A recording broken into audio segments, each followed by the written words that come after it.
Why did you not mute your mic? Can you hear me now? Hello?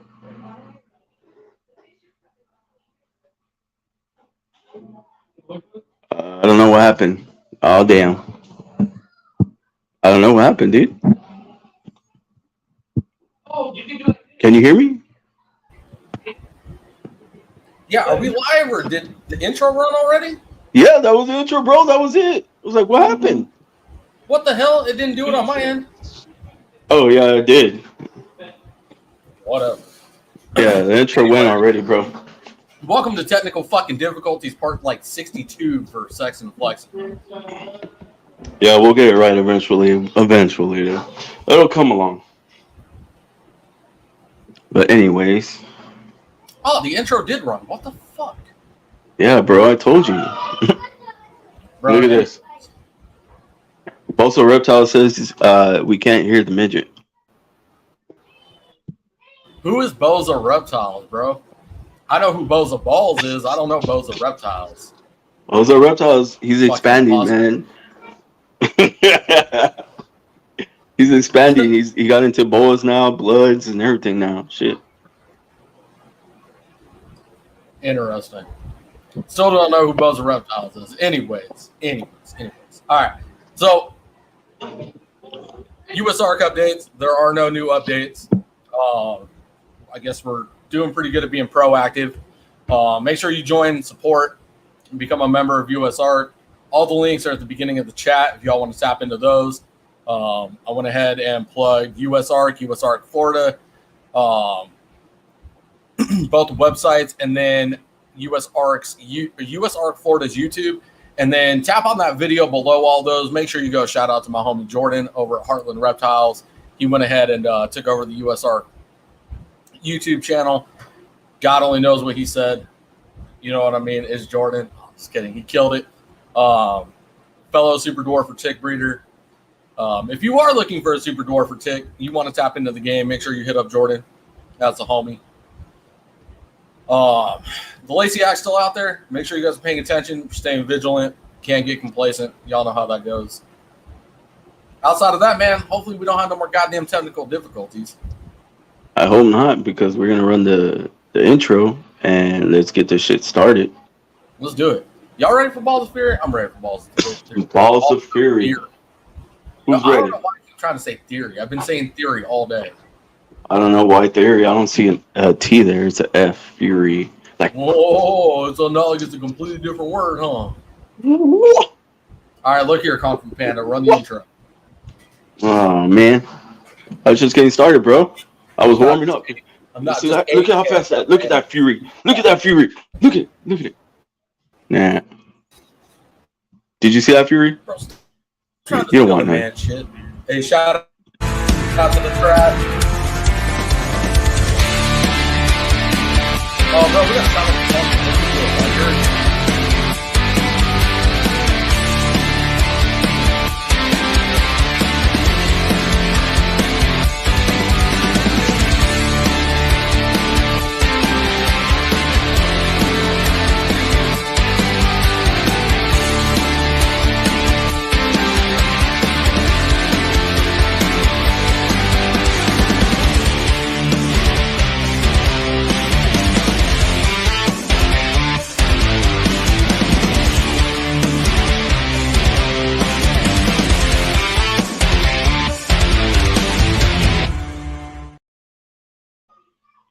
What's up, guys? Welcome to Sexin and Flexin Live Sunday. We got my co-host Levi from FTL Reptiles, and then we got Balls of Fury. We got Mike, and I don't know that other guest you got there, but your mic's on mute. I got you, bro. There you go. What's going on, everybody? How's everyone doing tonight? This is my boy Darius. He's actually one of my partners in Balls of Fury, so he's here visiting from Florida. So I figured to have him on the live if that's cool with you guys. Yeah. Hell yeah. Bro, let's go. Well, that's what's up. Shit, dude, I don't know what happened to my volume. Why is it doing that? Bro, there's something up with the stream. Like, dude, for real. The intro and I was still talking. Like, I thought we were still doing our thing. Oh, we were. I don't know what happened. Gotta love fucking StreamYard, man. I can hear you guys. I can hear you guys fine on my end. Cool. I can hear you, but on my end, the volume dropped like a lot. Hold on, man. Real quick. Unplug your headset and plug it back in, Chris. So, Darius, where your tag team with Balls of Fury, or do you have like your own thing that you run too on the side? So basically, like, our collection is together, but he has the majority. Okay, there we go. I have a couple of new additions down in Florida with me. Okay, that's what's up. Partnership's never bad, right? Nah, we locked in, man. We're pretty positive. I think we kind of balance each other out and we motivate each other. So far, the partnership's been very well. Yeah, it's been awesome. Nice. Bro, it's best when you have somebody to push you and motivate you like that. That's this guy right here. Always up my ass. Yeah, sometimes you need that, bro. And I mean, we have meetings every Wednesday on FaceTime talking about our goals, where we want to go with Balls of Fury, and just everything as far as that and life in general, really. Well, you know what? Our meeting is Fortnite. Oh, it used to be until I started fucking working out again. Oh yeah, I was like, he started working out. I was like, what? Because I work out every day, and I was like, dude, I'm proud of you. So that's awesome. Hell yeah. That's what's up, man. Keep going. Keep lifting those weights. Yeah, I'm trying, man. It's staying consistent. That's the thing. Yeah, man. As long as you stay consistent, you'll see results. Yeah, for sure. So where are you at then, Mike? If Darius is in Florida, where are you at? So I was originally living in Florida because I actually met Darius at chiropractic school. We're both doctors of chiropractic. So we initially met at chiropractic school in Florida and became friends. And after I graduated from school, my family lives in Rhode Island. So I ended up moving back to Rhode Island. So I've been living back up here now it'll be 2 years, I think, next week. Okay, nice, right on. Yep. Well, that's fucking awesome. You guys are both chiropractors. Yep. What? So hold on. All right, now I'm curious because I hear some careers and then I'm like, all right, that makes sense how they got into the reptiles. What got you guys into reptiles, being in the chiropractic industry? You want me to start? Right. So when I was about like 9-10 years old, I used to go to my uncle's house every Friday night with like my parents, and we would go out to dinner and just hang out as a family. And this one week that we went there, he had just got a pet ball python. And of course, I'm like a little kid. I'm super interested to see the snake and like I want to hold it. And once I held that thing, man, I was hooked. I was addicted to reptiles from a young age. I used to watch, the Crocodile Hunter, Jeff Borman, Austin Stevens, all that stuff. So when I was about 14 or 15, I begged my parents to let me get a snake for like years. And on my birthday, they finally got me a pet ball python. I had that for a few years. I had a couple boa constrictors. I had a green iguana at one point and a bearded dragon. So just always had an interest in animals and reptiles. And then I'll let Darius explain how he got into it.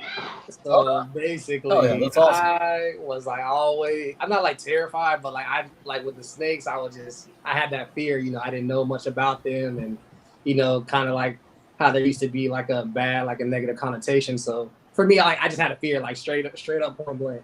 So I met Mike. I knew he had the snakes. One day, it was a rainy day. He brought me over. We were just chilling. And he's like, yeah, bro, like he had a poster and he's like, pick your favorite snake. And I ended up picking a dreamsicle.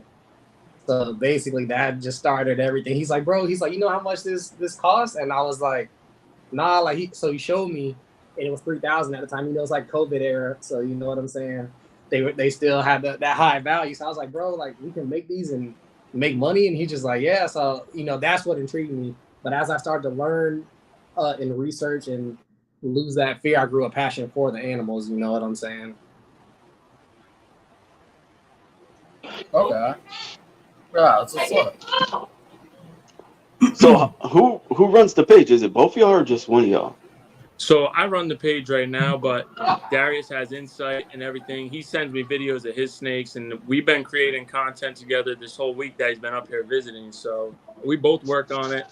He's always sharing the page with other people, but primarily I'm posting everything on the page pretty much, because before I had met Darius, or well, when I knew Darius, I had already had maybe 5 or 6 snakes and was just starting Balls of Fury. So he came on kind of early in the beginning, and it was very early when I just started the page and started doing it. Bro, it's crazy because like how you like gain so many followers like that quick. Like how hard was that? I mean, it was hard in the beginning, but just by staying consistent, man. And when Reels started, Reels really helped, man. I had one reel that got like 13 million views. It was a reel of one of my snakes shedding its skin. And just off of that, I gained like 8,000 followers in like a week. So all it really takes is just like one video to turn your whole channel up, really. So anyone out there who's trying to build their social media, just keep posting. Try to post like interesting stuff. I always try to post like things that will get people to engage with the content, like to comment and you know, start a conversation really. I was gonna say something. Sorry, what I was gonna say Go is ahead. when we first started, Mikey, we had like 1,000. We had a serious thing. We're like, look, we're gonna post every day, be consistent no matter what, good, bad, pretty or ugly. And what ended up happening, that 1K turned into 11K in 1 year. Then after that, that 11K turned into 35K. You get what I'm saying? So it just constantly. And then what happened was, you know, as people started to gravitate towards it, it took off. You know, that one video went viral. And like once a month, videos going viral just off of posting, like videos we would never even think. You know, so that consistency aspect, that was like the most important part for us, and being creative. Yeah. And I will say, like, some stuff that I didn't think would go viral, and then like there'd be other times where I made like a dope video that I thought was going to go viral and it didn't do as well as what I thought it would do. So it's weird. He had to go out and come back because he's having some issues with his laptop. Sorry, guys. Oh, no worries, man. But yeah, man, when I saw your page, I was like, man, I gotta talk to this guy, hit him up, because I was like, I'm trying to figure out how the hell you got so many followers, and how you got all these ball pythons that are freaking amazing, bro. Like, Well, man, I don't know. it definitely invested a lot of money. Oh man, I want to ask, but I don't want to ask. Like how much money? But I'll give you like an estimate because I don't know the exact number, but at least like $40,000+ at least just into the snakes. That's not even including like the cost to feed them all. wait, and that's just ball pythons though? Just balls? That's just ball pythons. That's all that we work with primarily. And you don't want to get into anything else like boas, retics, anything? No. I maybe one day. I like green tree pythons. I definitely like them. Maybe do that as like a pet project, but I don't know. I just think the ball pythons are like the ultimate pet snake. I definitely like other species and I'm interested in other species, but it also comes down to kind of like a space thing too, like how much room I have and all those different factors. Are you planning on like expanding, getting a facility? Maybe one day. My goal is to become full-time at doing this. Definitely. Man, bro, I hear like people say they want to do it full time, but at the same time, if you think about it, like ball pythons are starting to like get overproduced, like being mass produced. So true. I mean, yes and no. The stuff that we're trying to work with is like very, very rare high-end stuff, not stuff that a lot of people are going to have. So that's kind of what we're kind of gearing towards, not just producing like the same stuff as everybody else. Right now, we're just waiting on most of our stuff to kind of grow up and reach maturity at this point. So. Oh, okay. So you got a lot of babies right now. Like how many ball pythons do you have right now total? So totally we have 30, right? Well, yeah, totally 40. Total 40. In this room right here, I have 30. I have 20 females and 10 males. And then Darius is 10. And do you got anything to show right now? I got them right behind me. Well, let's see what you got. You can go ahead and let's pull something out. Pull out your favorite one. Let's start with that. Take Nova out.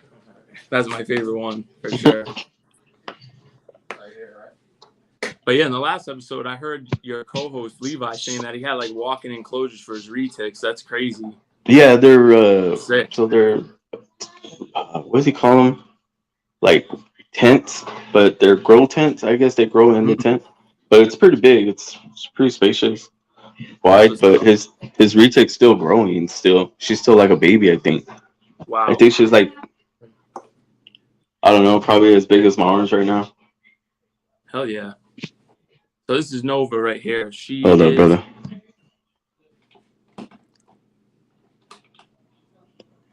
Dude, what is that? so this is Nova. She's a confusion, Enchi, leopard, lavender, albino ball python. God damn, that's gorgeous, bro. Yeah, man. She's got some crazy, crazy color. She's got like pink in her. It's called the Confusion Starburst is the name of like the combination is what Justin called it. I bought this from Justin Kabelka. Oh, snap. No wonder. Okay. Yeah. That explains fire. Yeah, this thing is crazy. Oh, there's Levi. What's up, brother? Yeah. He's showing off his favorite snake right now. He's flexing. Let him flex. Yeah, so she's my favorite right now. She's gonna be a year old in October, right? That's about how long I'll have her for. That'll be a year. I got her back in October, but she's doing awesome. She's eating like a beast. Such a pretty animal. Dude, that's gorgeous, bro. Appreciate Yeah, it, for man. real. Appreciate it. Dude, that's from Kaboka. That's from Jake. That's from Justin. Yeah. This is from Justin. I was like, I dude, got, that's sick. like, I have like at least like 3 or 4 snakes from him, possibly more. I think we got like 5 total from him. That's So, crazy. Johnny. But yeah, she's dope. Did I say in the live what her genetics were? Yes, I think you said confusion, and I forgot the rest, brother. Yeah, Confusion, Enchi, Leopard, Lavender, also known as the Confusion Starburst. Nice. Wow. So that's what that Starburst gene is. I heard it. I just didn't know what it was. So Starburst is what Justin basically named the combination of the Leopard, Enchi, and Lavender. This one is just different because it has Confusion. So Okay. a Leopard, Enchi, Lavender is a Starburst. Kind of like the Batman, like with the leopard spot nose clown. I see what you're saying. Okay. Yeah, same deal. But that's badass, though. I like that one. Appreciate it, Yeah, bro. that is badass. She's awesome. I can't wait till she gets to maturity. And then the male that we got coming from Billy is who I plan to pair to her and some other snakes, and he's ridiculous too. And do you know what the male or the morph is on the male? Yes, he is a. If you want to say it now, it's up to you, or you can wait. All right. I can say it. He's a pastel, super Enchi, super asphalt lavender. Damn. Okay. Yeah, so I don't know what these guys are gonna make together, but it'll probably be insane. But I wonder where he went again. Is it that bad? I'm thinking like Freeway Starburst or Starburst Freeway. Yeah, well, this one doesn't have any yellow belly or asphalt in it, so they won't make that off the rip. But I do have a yellow belly dreamsicle who I plan to pair him to, so they'll make some freeway stuff and some really cool het pied lav combos for sure. Everything will have Enchi as well and asphalt. Damn. So yeah, so I'm just waiting to get him from Billy. So when I told you backstage that we're kind of focusing on doing like really rare stuff that not a lot of people have, that's kind of what I meant. Can you hear that? I'm sorry, guys. That noise over there, like The background, through the mic. Yeah. a little bit, but it's not bad. It's my brother-in-law. He's watching the pod and he's talking through the door. No worries, brother. No worries. He's being dumb. But yeah, I'm gonna pull out another animal for you guys. Hell yeah, bro. Do it. Let's do it. Put her back too, bro. Darius is helping now. He's grabbing them. Do you need the steps? But I was gonna ask you. I had another question for you. Like your logo and stuff. Like, how did you come up with that name? I want to know how you came up with that. Balls of Fury. Yeah. So I don't know how many years ago I saw this movie, but have you ever seen the movie Balls of Fury, the like ping pong movie? Yeah, the tennis one, or like Yeah. the ping pong. Yeah, I've seen it. So I just I thought of the name from that movie basically, and I was like, I think it fits perfectly for a ball python business. So I'm gonna rock with Balls of Fury ball pythons. That's badass. Okay, So that's pretty much where I got it from. from the movie. Yeah, from that movie basically. That's awesome. And that movie's hilarious, by the way, for anyone who's in the chat who hasn't watched it. Hilarious movie. Hell yeah. And how do you like? Oh, I don't know if I want to say it like that, but like I know there's a lot of like negativity flowing around. Like, how do you stay away from that? How do you stay positive, bro? You know what I mean?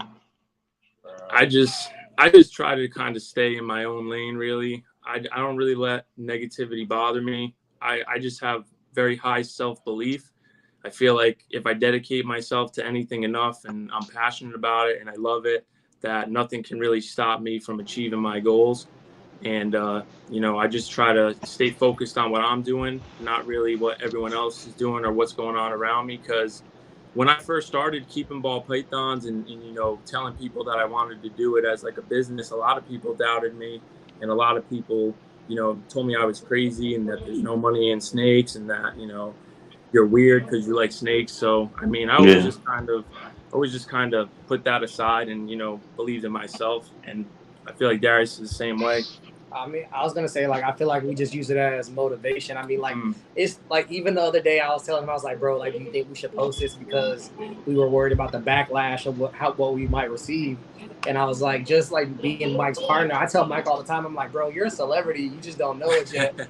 You know what I'm saying? And like for me, I'm just like it's like it motivates me because I see what he's doing and he's the one who helps me. He's the one who takes time out of his day to make sure that I'm straight, even if it's snakes or not. You know what I'm saying? So we just try to motivate each other every day, continue to be creative and can continue to be consistent. Like that's it. We just have a point to prove. That's badass. Hell yeah. Yeah, that is badass. Can you guys hear me? Yeah, we can hear you fine. Like actually really good now. All right, good. Yeah, I had to switch devices. That's why I threw myself backstage again. I hate playing with my camera on camera. I still can't get the angle right. Can't get the angle right to save my life. I think you gotta go a little to the left. There you go. But then I'm off center of the screen. It bugs me, dude. Like, it's super annoying. You want to get Drake up here? Perfect. Yeah, I'm gonna show you guys another animal that's pretty cool. Yeah, do it. So right here we got our boy Drizzy Drake. He is a fire spot nose yellow belly clown. Got some really, really cool like orange flaming on the sides of him. He's got like blue eyes. And then I really love like this kind of like this like side pattern that goes all the way down like his belly. It's pretty crazy. Oh, I think it is crazy, bro. And he's really clean, man. The fire and spot nose together are just awesome. So I'm excited for this boy to go to work this season. Got some. I got fire, but it's in Champagne. And she's head for clown. Nice. Nice. So I'll pull her out right now so you can see her. Check it out. Yeah, let's check her out. Yeah, Chris is head for clown too. It's okay. We gotta get him genetically tested, see if he proves out. He does that himself, bro. Yeah, so this guy's pretty dope. So what's your plan with him?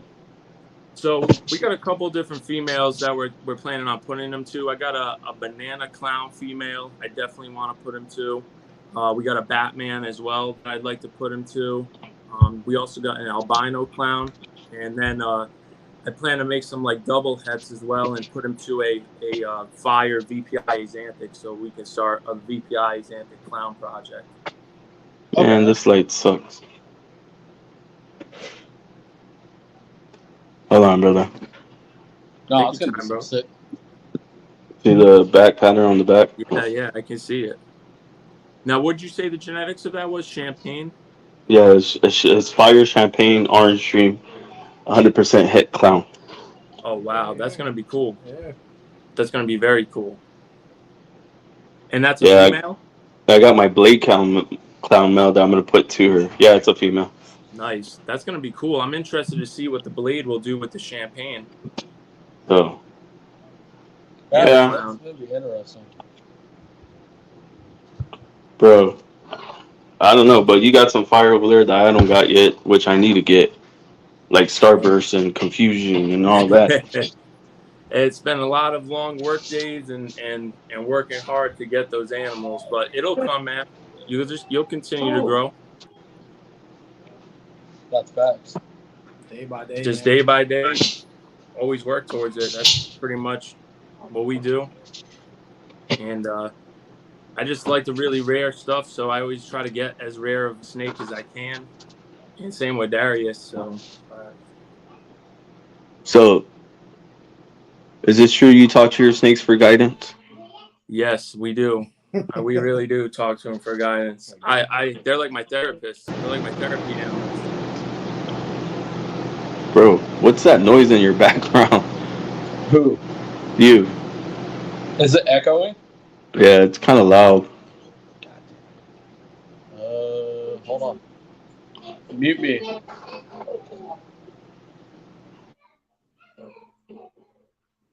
Yeah. Sorry, guys. We're having so much difficulties right now. So what made you get into champagne? Because I know a lot of people are kind of staying away from that gene. Well, I had it. I got it way back in the beginning when I first started. When I first got into ball pythons. Mm-hmm. I actually wanted it in a giveaway. Oh, And nice. That's what's up. so I did a lot of giveaways, and I would like do the raffles, like don't like pitch in for money, Yeah. and then or help out and be like, here's $10, give me 2 numbers, and I would win, dude. Like not even thinking I would win, I would win, and that's what happened with just recently. I won two snakes from Bomb Projects. You know who Bomb Projects is?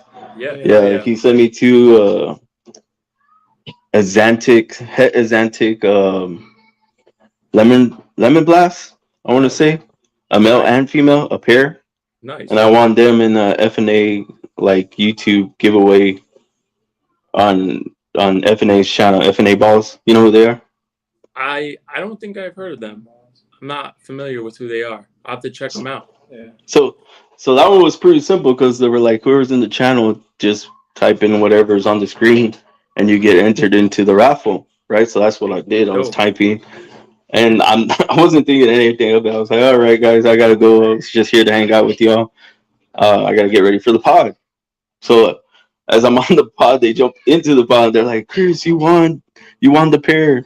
It was between that pair of the panda pieds, the pair to make panda pieds, which I already have, and I have a pair to make urban camels, and I like pie, so I like a lot of pie. Hey man, you got some fire stuff too, so that's gonna be dope. I love the urban camos; those things are sick. But I also got the panda pied urban camels. I want to do my ultra male pied male to my other head pied calico female. That's what's up, man. Yeah, that'll be very cool. I like that calico. See what happens.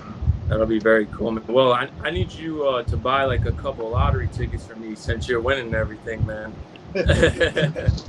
Bro, and that's too, like, I'll play lotto for other people and they win like 500, 600. Like, damn, bro, I should be playing for myself, but I can't even win for myself, which is sad. Hey, they're gonna give you a cut of that, man. You gotta charge them interest on those. Nah, they give me like $50 for doing it, but it's whatever. Hey, it's better than nothing, I guess, right? Yeah. I mean, I can't complain. It's money, gives me food, gives me gas in my car, whatever. Sir. The little necessities that we need to put money into. Yes, but sir. Are you good, Levi? Yeah, I'm good now. Oh, okay. Yeah. No, I'm just listening to you guys go, bro. I got you guys talk ball pythons, and I'll hit with my questions. Well, hit with your question. Yeah, waiting. We've been talking for a minute. No, you're good. So, man, I don't know. I just keep coming back to it. Like, Bob explained it his way, and I'm going to ask every ball python breeder. How do you feel about the numbers on Morph Market? About the numbers on Morph Market? Yeah, like as far as how many, oversaturated? do I think it's oversaturated? Yes and no, I do. I think that as far as certain like combinations, you can only make so many of them. You know, like these triple, quadruple recessives are very hard to make, or extremely rare things that have a lot of different genes in them. They're hard to reproduce in large quantities. So I think the success of your business or your ball python breeding, it will kind of come down to you know, what market you're trying to target. Are you trying to target high end, like people that want to spend a lot of money, or are you just trying to target pet people? Are you trying to just sell snakes at shows? Like, what is your target market, or do you want to be specifically on Morph Market? Because personally, I think that I saw on Morph Market there was like 12,000 snakes that were under $200. I feel like Morph Market isn't a place that you should put a $200 snake on. I think you should either try to sell it to a pet store, or you should try to, you know, sell it at a show. So that's kind of my thoughts. I want to know, is there like any way to reduce that though?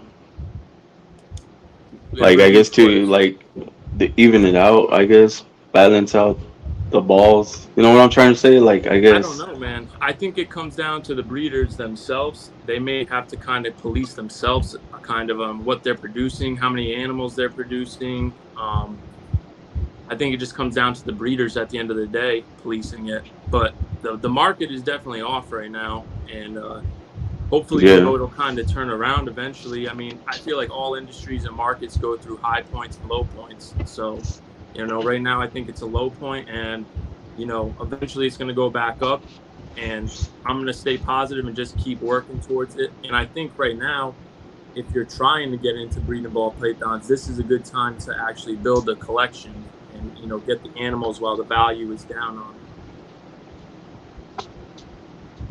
it. Eden says, I feel it's saturated on the low end breeding side, but those low end morphs aren't being worked with the right way. They just throw snakes together. Out comes an abundance of low end snakes.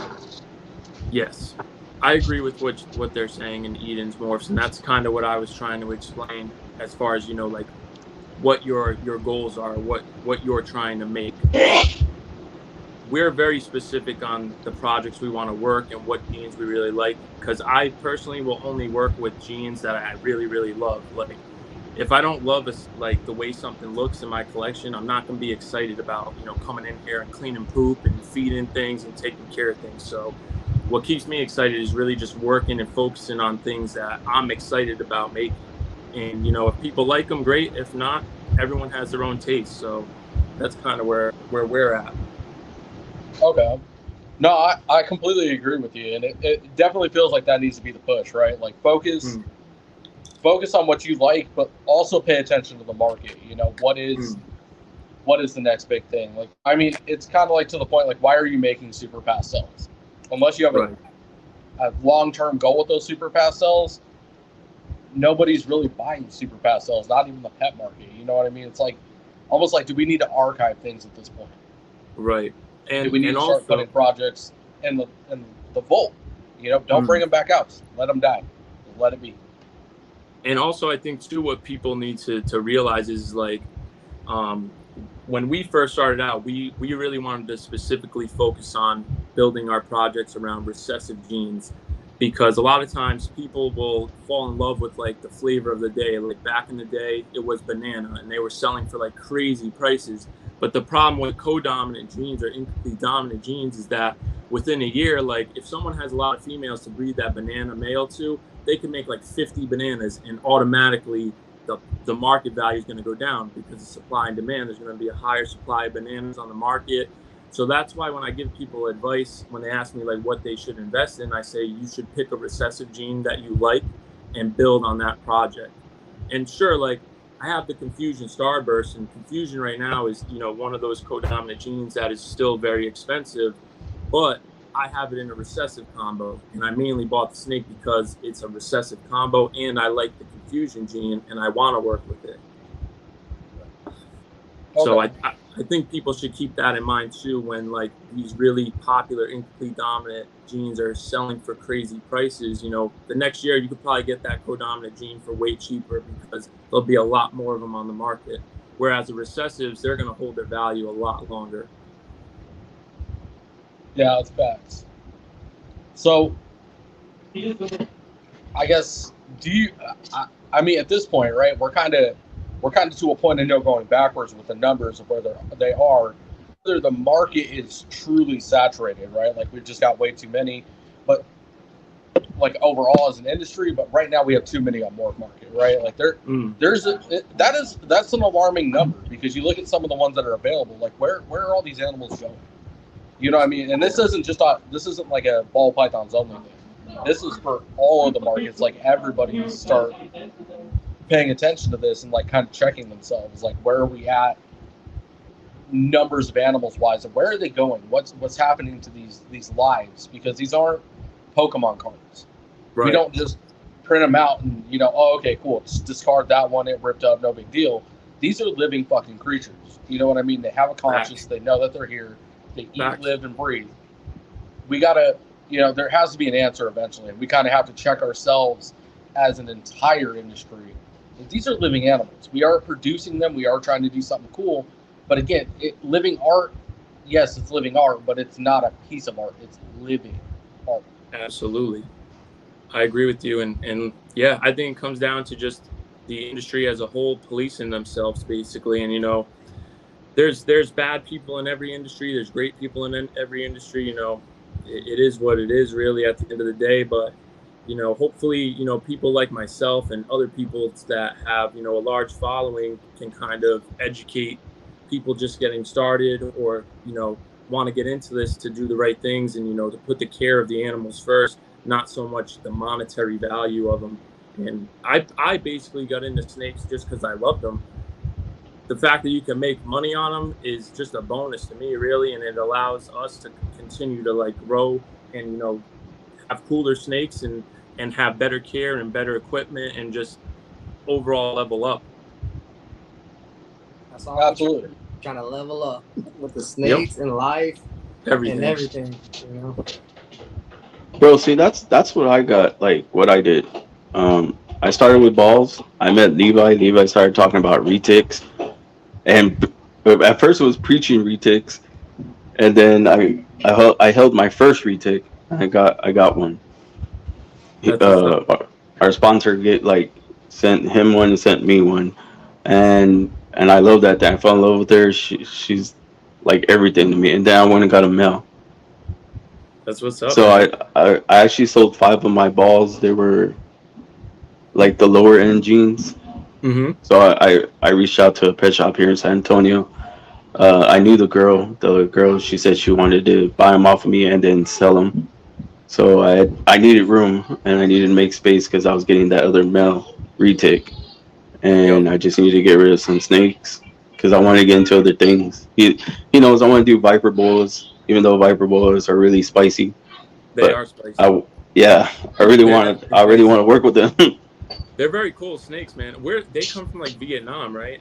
Mm-hmm. That's where they originate from.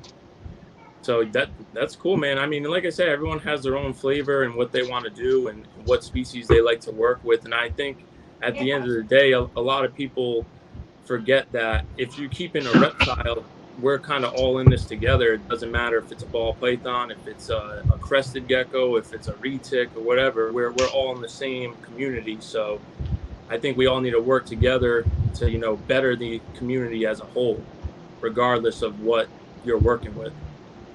Yeah, no, that's facts. It was like I was telling you backstage, the Bob and Samson thing, man. That really got me fired up, man, in a good way. It was no negative at all. But it was eye-opening, like I told you at the same time. Like somebody from the ball python community is now involved in this. I know Bob had been involved for a while, come to find out via that podcast. But at that time, it was outside looking in. It was like, oh crap, like, that's now we've got the support of the ball python community. Now we've got the support of the Coluber keepers. And it was great, man, because you think about the retic community, a lot of people think it's huge. It's not. The numbers in the community are big for a big snake, but overall, it's really not a majority; it's a minority of the industry. Yeah. So, Well, to have the majority step in and like become a family with us was great, and that's the way, like you're saying, it needs to be. Did you freeze? Oh, there you go. Oh no, did I freeze? No, he froze. Man, Mike I've had froze. so much tech issues. It's all I don't know. can you guys hear No. me? Yeah, you're good now. Yeah, We're you're good good. now. Yeah. I don't know why, but it froze up on you. It's all right, brother. So I really the only person that I've talked to in the retic community or know of is DNT Retics. He's an awesome dude, by the way. Really cool guy.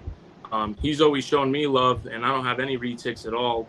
And you know, I think that we just need to all support each other and help each other. So I think it's great what Bob said, and I'm glad that everyone is backing up the retic community in that unfortunate event of, you know, animal abuse. I don't support any form of animal abuse whatsoever. So I'm happy that he's facing consequences for his actions, and he's being held accountable for what he did to those animals. Yeah, no, for sure, and it's, man, I don't want to get into it again. I've gone off on it enough. Like I don't have. I'm out of words at this point for that man and his wife and all the crap that's gone on out there. I just don't get it, man. I really don't get it. Like how can people treat their animals that way? I mean, I view my snakes as a family member, really, man. Like I absolutely love these animals. We name every snake we have here. This is Ferrari. She is an Orange Dream, Enchi, Freeway Pied, and possibly Leopard as well. But this is another snake we got from Justin, and he said he wasn't sure if she was Leopard, so he couldn't sell her as that. But she possibly could be Leopard. Take a look at the head stamp. Her head stamp is really cool. That is a head stamp. I was like, that's awesome. I really like the sides. Is like the sides, yeah. Like she's like literally like a half and half snake. Like it's crazy. That's gorgeous, bro. A full stripe down the back, a full freeway stripe. I was gonna say, yeah, that's the freeway right there. Yeah, this thing is dope, and she's getting brighter and brighter with age. So the Orange Dream is really helping with the colors of this animal. And another goal that we kind of have at Balls of Fury too is that we want to make ball pythons that look good as adults.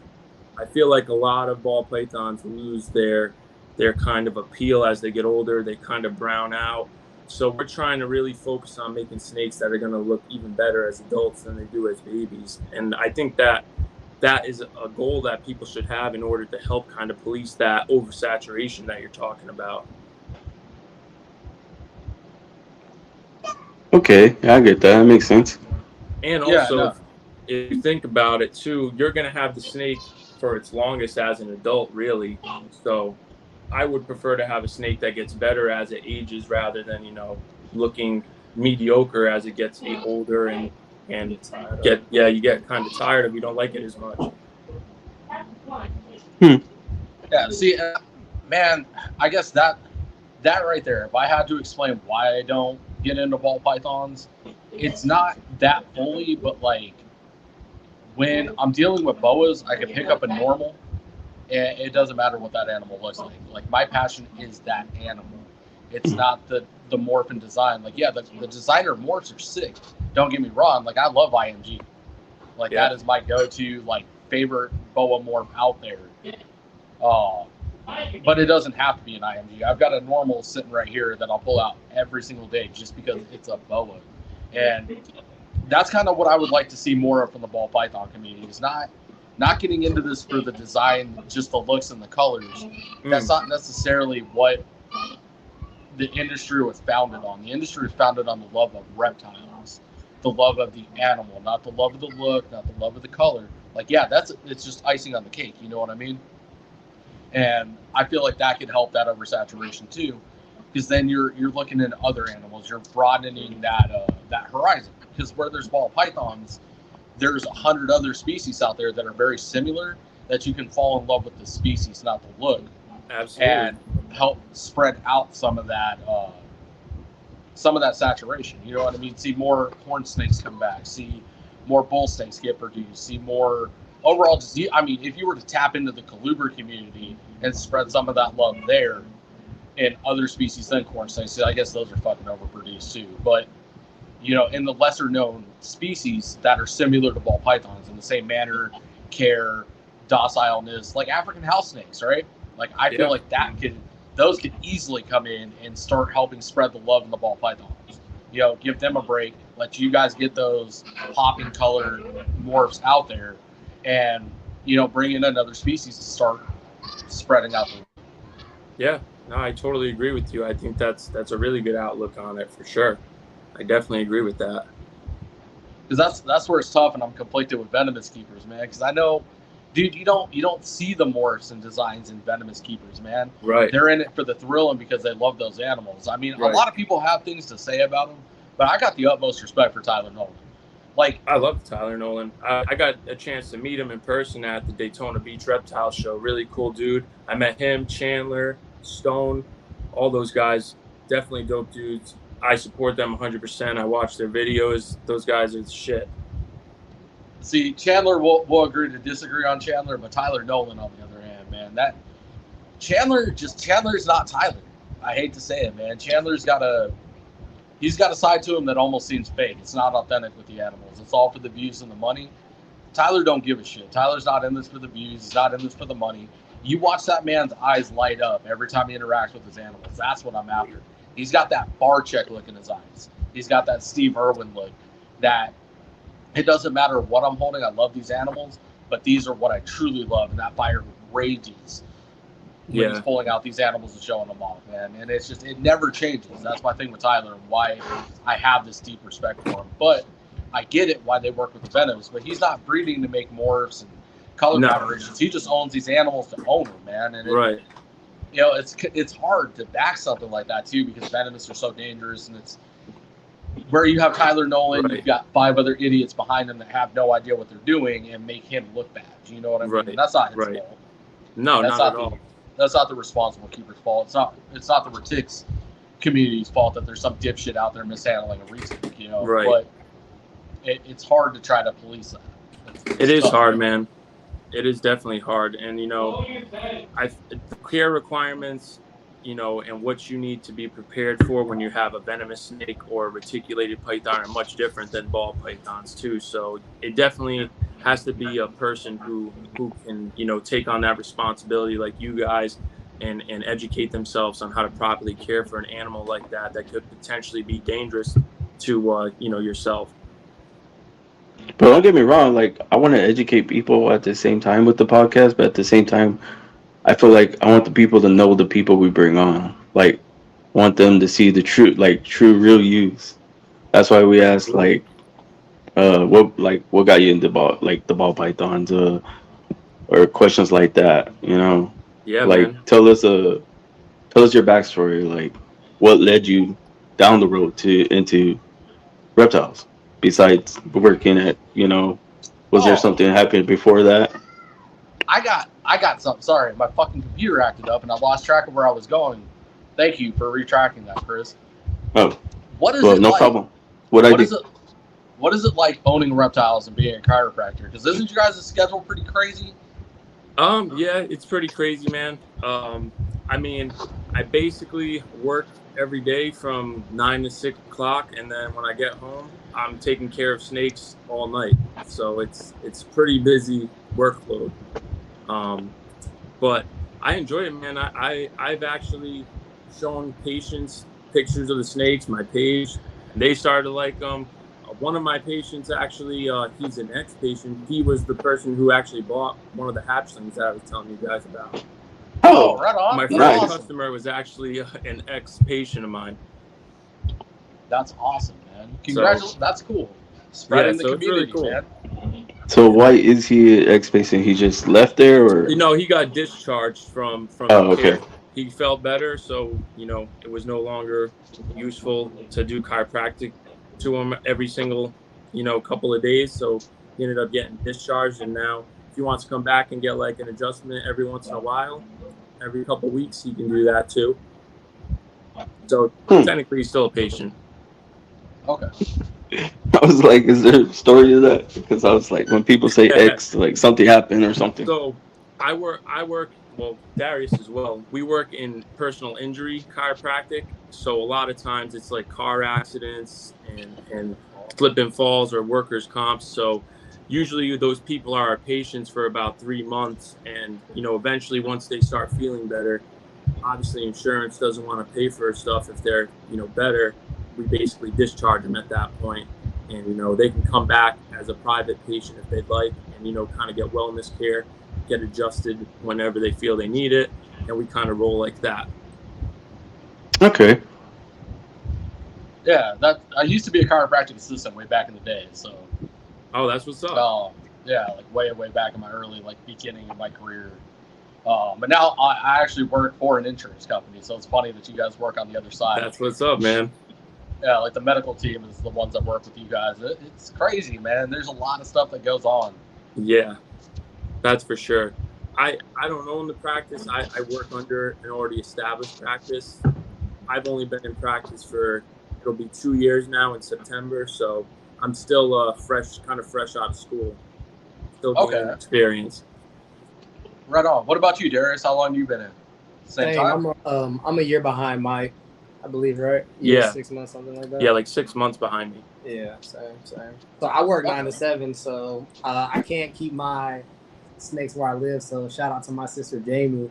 She lets me keep my snakes over there.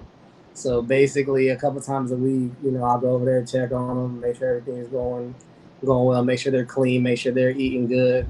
Shout out to my rat lady, Miss Rachel. So yeah, I love it. Like for me, because back when we were talking about, like, I feel like I was one of the people who came in because of the money aspect. But as I started doing my research and gaining that passion, as I lost my fear, that's what made me fall in love with it. Because like every time I see her, I'd be like, bro, like she's hard in person. You know what I'm saying? Like it lets me geek out. You know what I'm saying? So that's like what I really get from it. Like that's a rewarding aspect for me, and the fact that you can grow and evolve, and like this can possibly become your livelihood. You know what I'm saying? Like I still get to do what I want. I get to make art. I get to do science. It's better than that. Yeah, he's preaching right now. I like that. Yeah, man. I mean, I would work with these animals for free, even if I wasn't going to make money from it. That's what I did as a teenager and as a kid when I first got into reptiles. So, I mean, I would be doing this even if I wasn't on Instagram. I was doing it before I started the Instagram page, and it just so happened that it took off. And I kind of view that as like God's plan. Like, like I'm destined to work with these animals. Like I got a passion for it. This is part of his plan for me for life. Like everything that has happened is because of God. Like real talk, he'll even tell you to this day. We were just debating, well, not to get into like the DG stuff right now, but we were just debating like getting a DG, double recessive, instead of like getting into our lab, because that's our favorite gene is the lab. So everything was going on. We're like, nah, we're gonna play it safe and stick to what we know, get the lab, and then whatever happens, then we'll go back in. You know what I'm saying? And it was because of God. You know what I'm saying? Nothing else. The Instagram, the snakes, even getting the Starburst. Yep. Literally, he had it up there. We were watching that thing for like a year. No. I'm mixing it up. The mail. My bad. The mail we just got from Billy. We were watching that thing for the longest time.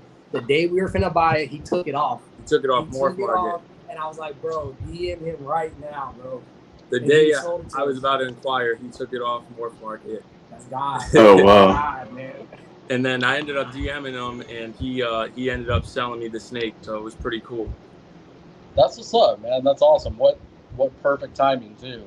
Yeah. So what was he gonna do? Was he gonna wholesale it, or? I think he was just gonna keep it back because it was a very expensive snake. It was more than $5,000. I'll just put it that way. It was a very high price snake. So I think he was just planning on keeping it and just holding on to it.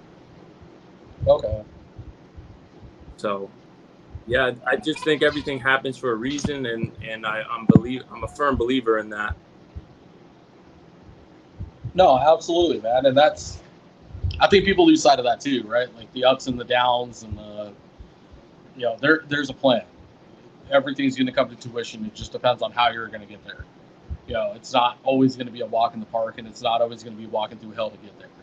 But you're going to have days, you're going to have times where it's one or the other. But it's not permanent. Yeah. I completely agree, man. So, real quick, what are some of the tribulations that you guys have faced so far? Because, I mean, I can sit here and tell you about the path of hell that I walked to get where I'm at. So, I mean, overall, everything has gone pretty well. The only speed bumps we had, and this is kind of another thing with the Desert Ghost, because last year when we went to the Daytona show, we purchased a pastel chocolate hypo Desert Ghost female. And about 6 months later, she just died out of the blue. Didn't show any signs of illness, nothing. We had fed her. She was eating. She ate one night. The next morning, Darius went into the room. He smelled like a weird smell. She had like regurgitated the rat and was just really like bloated and filled with fluid and just passed away. So that was definitely a tough loss. That snake was about close to $3,000. So that was definitely a tough loss. And then when I first moved back to Rhode Island, I only didn't have the amount of snakes I have now. I only had maybe like 10 at the time. But I didn't have my thermostat set up correctly, and one of my almost 2-year-old pied females was burned extremely badly by the heating tape and unfortunately ended up passing away. God, oh man. Yeah, so that was tough, man, and that one really hurt me badly because I bought that snake purely because pied was like the first ball python gene I saw that made me fall in love with ball pythons. And it's always the pies or the bells. She was the first pied I had ever owned in my life. And when I was like 14, 15, that was like my dream ball python. I had a spider at that time. So the pied was very special to me, and that one hurt pretty bad.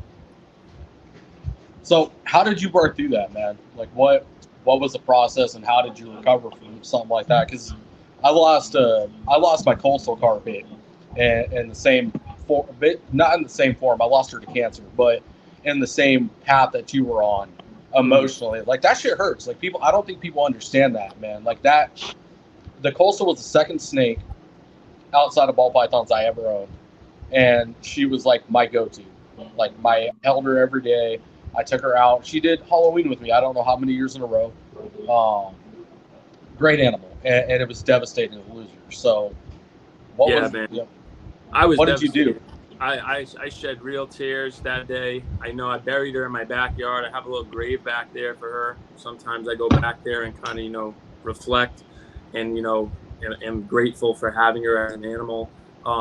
But basically what I did was I was almost ready to quit. I was like, I don't want to do this anymore. Like, this is too painful. Like, I don't know if I could go through something like that again. But, I stayed positive. Darius, my family, they, helped me get through it. They looked out for me. And I ended up a couple months later going to a show with my parents. And they surprised me and bought me a yellow belly pied female to kind of carry on the legacy of her. And this year she'll actually be ready to breed. So I'm very excited to see what she does. So that's a fucking passionate project right there. Yeah. So I'm really excited for that. Hell yeah. That's what's up, man. Yeah. It's a tough road back, man. It took me a long time to get another carpet. Like I wanted to bounce back. You know what I mean? I was just like, fuck it. You know what? I can't go backwards, right? Like I can't undo anything and bring her back. But then at the same time, it was, I don't know, man. It was just rough. Like it wasn't until this last expo that I finally got a carpet python. And of course, it's the bipolar opposite of her. This one's a complete fucking asshole, and she was a gentle, loving animal, man. And this one's just, he's a feisty goddamn one, huh? Carpets, man. It's 50-50. Yeah, that's not a fun bite either. No, it's not, man. Like anything semi-arboreal or arboreal, man, you can miss me with that. Like, I'll take a boa bite, no problem. Coastal or carpet pythons, fucking green tree pythons, nah. I'm not a fan of the arboreal species, man. It hits different. But they got some big teeth. Yeah, big and teeth. they latch on too, bro. Like, yeah, they do. this carpet, he's so food. It's food motivation, right? It's not that he's like, he is kind of an asshole. But outside of that, it's food motivation, and I can't break it. No, like I talked to Dre about it on one of the podcasts. I need to reach out to him. I've stepped up his food. I'm feeding him bigger size meals. It still ain't working, man. I think it has to do with the Jaguar, and them having neurological issues. Something's just not wired right. Mm-hmm. Everything is food is what my suspicion is, but he's not going anywhere. He'll be here forever. But yeah, the bites are different. Yeah, they are. Now, getting back to it, man. So you got back on track. You got another female, and now it's basically like a legacy, right? Like now you got to get her up to weight, get her up to size, and this project's going to be that one of the most emotional, right? Like it's going to really hit home when those babies hit. For sure. I plan to name one of the babies after her. Her name was Venom, was the name of the snake that passed away. So whichever one I end up holding back, I'm going to name Venom. Okay. That's what's up, man. Yep. So, not always wins. I learned a lot of stuff as I got more experienced and, improving care and just you kind of learn as you go too. You gain a lot of experience, you see more stuff. So you got to kind of just keep pushing through and stay positive. Yeah, that's kind of like how it is with our DG project this year because, the female passed away. And that'll be like my first pairing this year will be our DG pairings. So basically, whatever comes out of that, I remember when it happened, like even we talked about it the other day, like dang, like I miss IG, we talk about like it's really crazy, Yeah. How it comes around full circle. Well, congrats to you on getting another carpet python too, man. I mean, I know exactly how you feel and what you must have went through when you lost that snake. So, it's never easy to overcome something like that. No, it's really not, man. But yeah, shout out to you too, bro. Like it's a tough road to walk, and it's a part of this hobby that nobody really likes to talk about. But it's a thing, man. Like we work with these animals every day. We get them in, we get them out. We know their personalities. Some of them more than others. We all have our go-to. And when something happens to that go-to, man, it's a hard road back to, even just as simple as people think it is, just to replace it. It doesn't happen like that. It's not. No. Go ahead. Sorry. I was gonna say it both took us a little bit of time to find that replacement. To find the right time. Not that any time is ever going to be right, but mending that bridge. Right. And I tell people this a lot too, that don't keep snakes or don't really know much about snakes and think they're all the same. Every single snake that I own has a different personality from each other too. Like that's something that a lot of people don't realize with these animals. And when you really get to know your animals, you know their personality, their dislikes, how their temperament is. You learn everything about them, and everyone is different. Exactly. I've been going off about that for like the last 4 podcasts, bro. It is crazy that you brought that up. Every animal's different, right? Like we can go. Ball pythons is probably got the biggest argument, right? Oh, how do you keep them? Oh, you're a rat keeper. You're a piece of shit. Oh, you keep them in too big of an enclosure. You're a piece of shit. Blah blah blah blah blah. Right? It's always the same old fucking arguments. But what it comes down to, each individual animal is going to require individual care. Because they all have different requirements and different things that they like.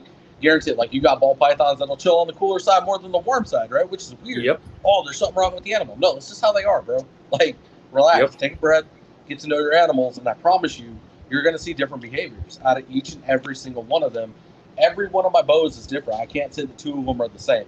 Like, I got one that chills on the cool side way too much. You know what I mean? But not too much. I shouldn't even say too much.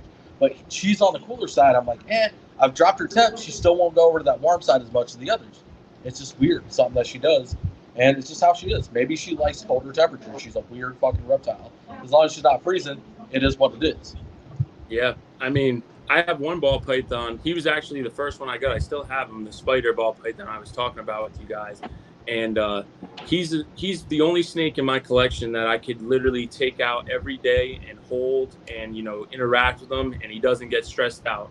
If I do that with any of my other ball pythons, they get stressed out. They don't want to eat. And, it's just cool to see the different personalities and the different, preferences that each snakes have. Amen, man. And it's fun. It's almost addicting. You know what I mean? Like getting to know each one, and I guarantee it, man. You know which tubs to open and step back. You know which tubs that can just pop them open. You know which one's going to take food immediately. You know the ones that you got to sit there and play with. If I don't, let me ask you guys: do frozen thought or live? We feed live. Feed live. Yeah, I do ambient or heat mats. We have heat mats under the tank heat pads. I mean, I got heat tape too. I got belly, so I do belly tape. I don't do. Oh, yeah, I got rack. I got a rack that does belly tape, and then I got the back tape too along the wall, so it's back. Yep. So I got two like that. We use the belly heat tape pretty much primarily in our rack system. So, how do you guys feel about running ambient? Is it something that you would play with? I've heard different things about it. I mean, I kind of feel that I live in a place where it gets really cold in the wintertime. So regardless, like I gotta have the heat on in this room during those like 9 months of winter. But I don't know, man. I just feel like the heat is necessary for that digestion. I feel like that belly heat is really key for the digestion. And I noticed really the only time that most of my snakes will use the belly heat is right after they eat. Other than that, they're on the cool side most of the time, from what I've noticed. Yeah, mine's too. They're either in the water bowl or... Yeah. And I usually keep the ambient temperature in this room about 80 degrees. And at night, I'll let it drop down to about 76. Yeah. Okay. That's not bad. I mean, I run ambient.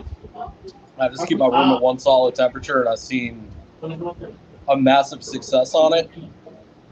I do see the snakes come closer to the warmth. So, like, one side of the room is a little bit warmer than the other, and I see them gravitate towards that side. But I've had solid sheds, solid poops, solid digestion all the way around. I've had a couple of snakes regurgitate, but I don't think it was due to a lack of heat, to be honest with you. I had a very scary run with Nido. I thought it had run through my collection. I think it was bad feeders ultimately what it came down to.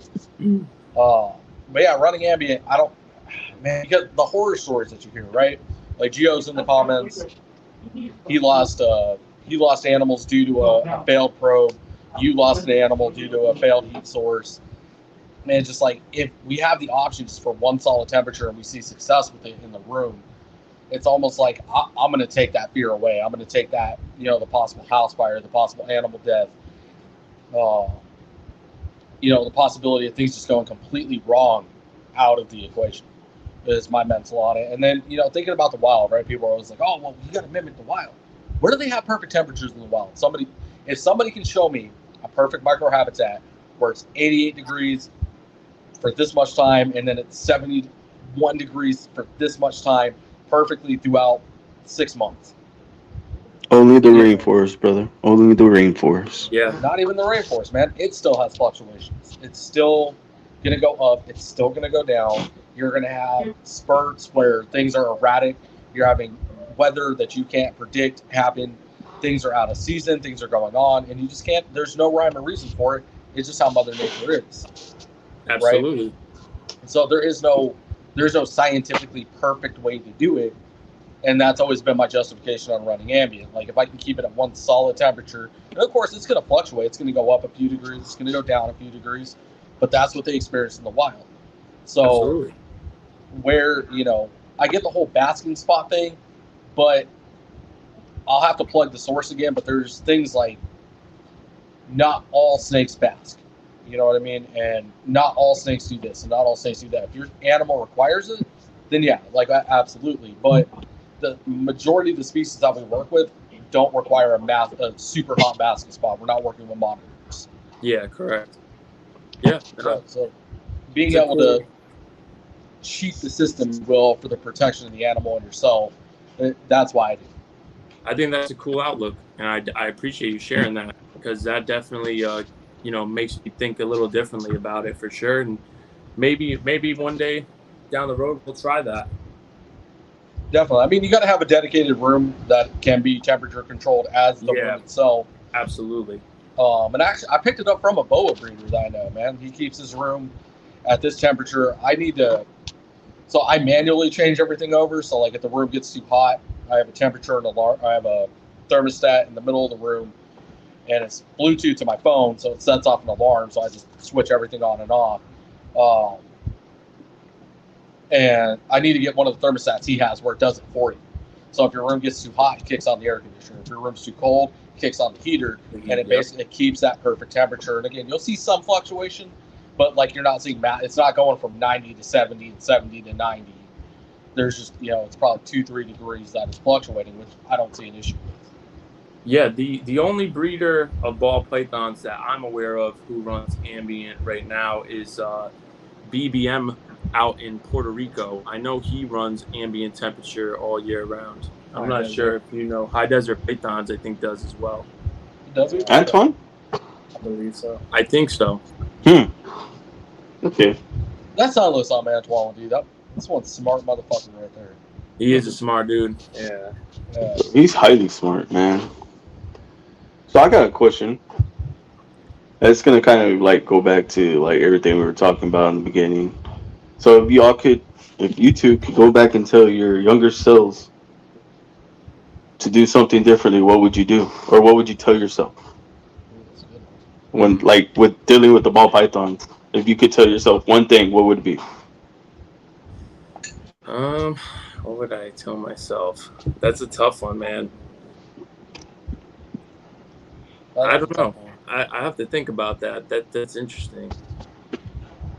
Like, would you invest in something differently? I would have said maybe I would have invested a little bit differently in the beginning, because when the first ball python I bought was a spider ball python. Now, obviously, you guys know the spider ball python has neurological issues, and a lot of people are staying away from working with it and kind of policing themselves from the project. So I definitely think I would have invested a little bit, but differently. But when I first bought the ball python, I kind of was doing it because I wanted one as a pet. That passion to kind of expand into breeding didn't really occur until I saw how many different morphs there were, and started doing research about the different mutations of ball pythons. So if I could go back in time and redo something, I probably maybe would have picked a different ball python to start with. Okay. But then again, you got to look at it with that grain of salt, right? Like, if you didn't have the spider, would you have taken the route that you did to, get to where you're at? Because that's the stance I've always taken on that. I wouldn't change anything, because then I wouldn't be where I am. Right. But I kind of against that, because I know somebody here who works with spider, and they're phenomenal. Like, oh, I still have it. I still have spider in the collection. I still work with it. I have a couple snakes with spider. Yeah. Bro, I love the way the spider gene looks on other stuff. I do too. It's phenomenal, but like I said, like you said, the neurological issues that they have, the head wobble and all that stuff. But this guy that his name is Bomber Ball Projects, and he's here in San Antonio, and he does a lot of spider, like chocolate spider, or I think he did a monarch spider. I'm not sure, but it's nice. Yeah, it's nice. Yeah, and I mean, all the spiders that I have or have worked with, they to me have like the best feeding responses, and I mean, the ones I have barely have any noticeable wobble to me. I mean, they'll kind of shake up and down a little bit when they're eating, but other than that, they move pretty normal to me. Obviously, you can't breed spider to spider; it's lethal. But I think that the gene is a beautiful gene, and it's unfortunate that it has that neurological issue. But I still have a few of them in my collection and plan to work with a low number of them. But most of the spider stuff that I have is intertwined into the recessive projects, like I mentioned. Okay. So what would you tell your future or younger self? I'm sorry. I don't know. I think it's kind of funny because, like, when I came into it with Mikey, like he kind of controlled everything I bought. You know what I'm saying? So like, I know how like some people have trouble like getting their males first. Like I would show him males like all the time, and he'd be like, "Nah, like straight up, just no, bro. Like don't even think about it." So like it kind of like just benefited me like having Mikey because he just like get that girl, get a girl, and then because like this year is like really the first year that we were able to like buy boys, and it was a blessing because we can pretty much just get whatever we wanted. So I guess like for me to tell my younger self is just Mikey knew I was used to getting fast money at the time, so he was just like, look, man, like he's like it's gonna be like renting for the long haul, like longevity, like that's the word you need to think of. So I'll tell my younger self longevity. I kind of knew it in the back of my head, but like you don't really know till you feel it. Like dang, like yeah, my snake's getting harder, like it's getting bigger, but like for me. Like that's when I knew like I love the snakes because I was like I had to take that money equation out of there because it's not human. I know for a fact I have to do this for at least 2 to 3 years before I'm gonna see any type of results. You know what I'm saying? And that's when I really started doing my research because Mikey's like he's like all right, so what are these genes? I don't know. So now I'm recognize nothing happens. Everything back to where I'm telling him what it is. Bro, that's straight facts though. Yeah. Because I wish I knew that back then. Because when I jumped in, I literally bought like 5 males off the rip.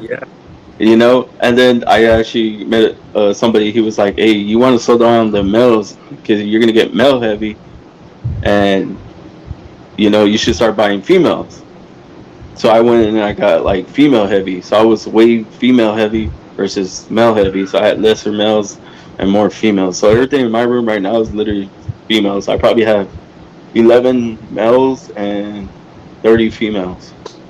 Yeah. I think I still have them like more males, but it will like even out. So I don't know. They say be female heavy, but then I hear people say be like equally even. I'm like, I don't know. It depends. I mean, I think that for breeding ball pythons or whatever you're doing, if there's like a really special project you want to work, I would definitely suggest having a few males in that project because you never know what might happen with the one male you want to put in there. He may stop eating, he may not get up to size in time. It's always good to have a backup plan. And I also think it's important to have a lot of females as well because, like I said, one might not eat, one might reabsorb. If you have a large number of females, you're still going to have success and hopefully produce a bud. That's facts. I go one with the boas. I'm 1 for 1. Retakes. I'm 1 for 1. Nice. And if anything, I make sure with the projects I've invested in, I take that into consideration. Right, if this male doesn't go, then I'm out that project. But in all actuality, I'm thinking about what happens when I buy this, and this, and will they crisscross together? Like I have the Hypo Abbey project, which is one of my biggest anticipated projects. Now, if the male doesn't go to the Hypo Abbey female, I've got the Molly. I've got no problem putting Molly in the Hypo Abbey.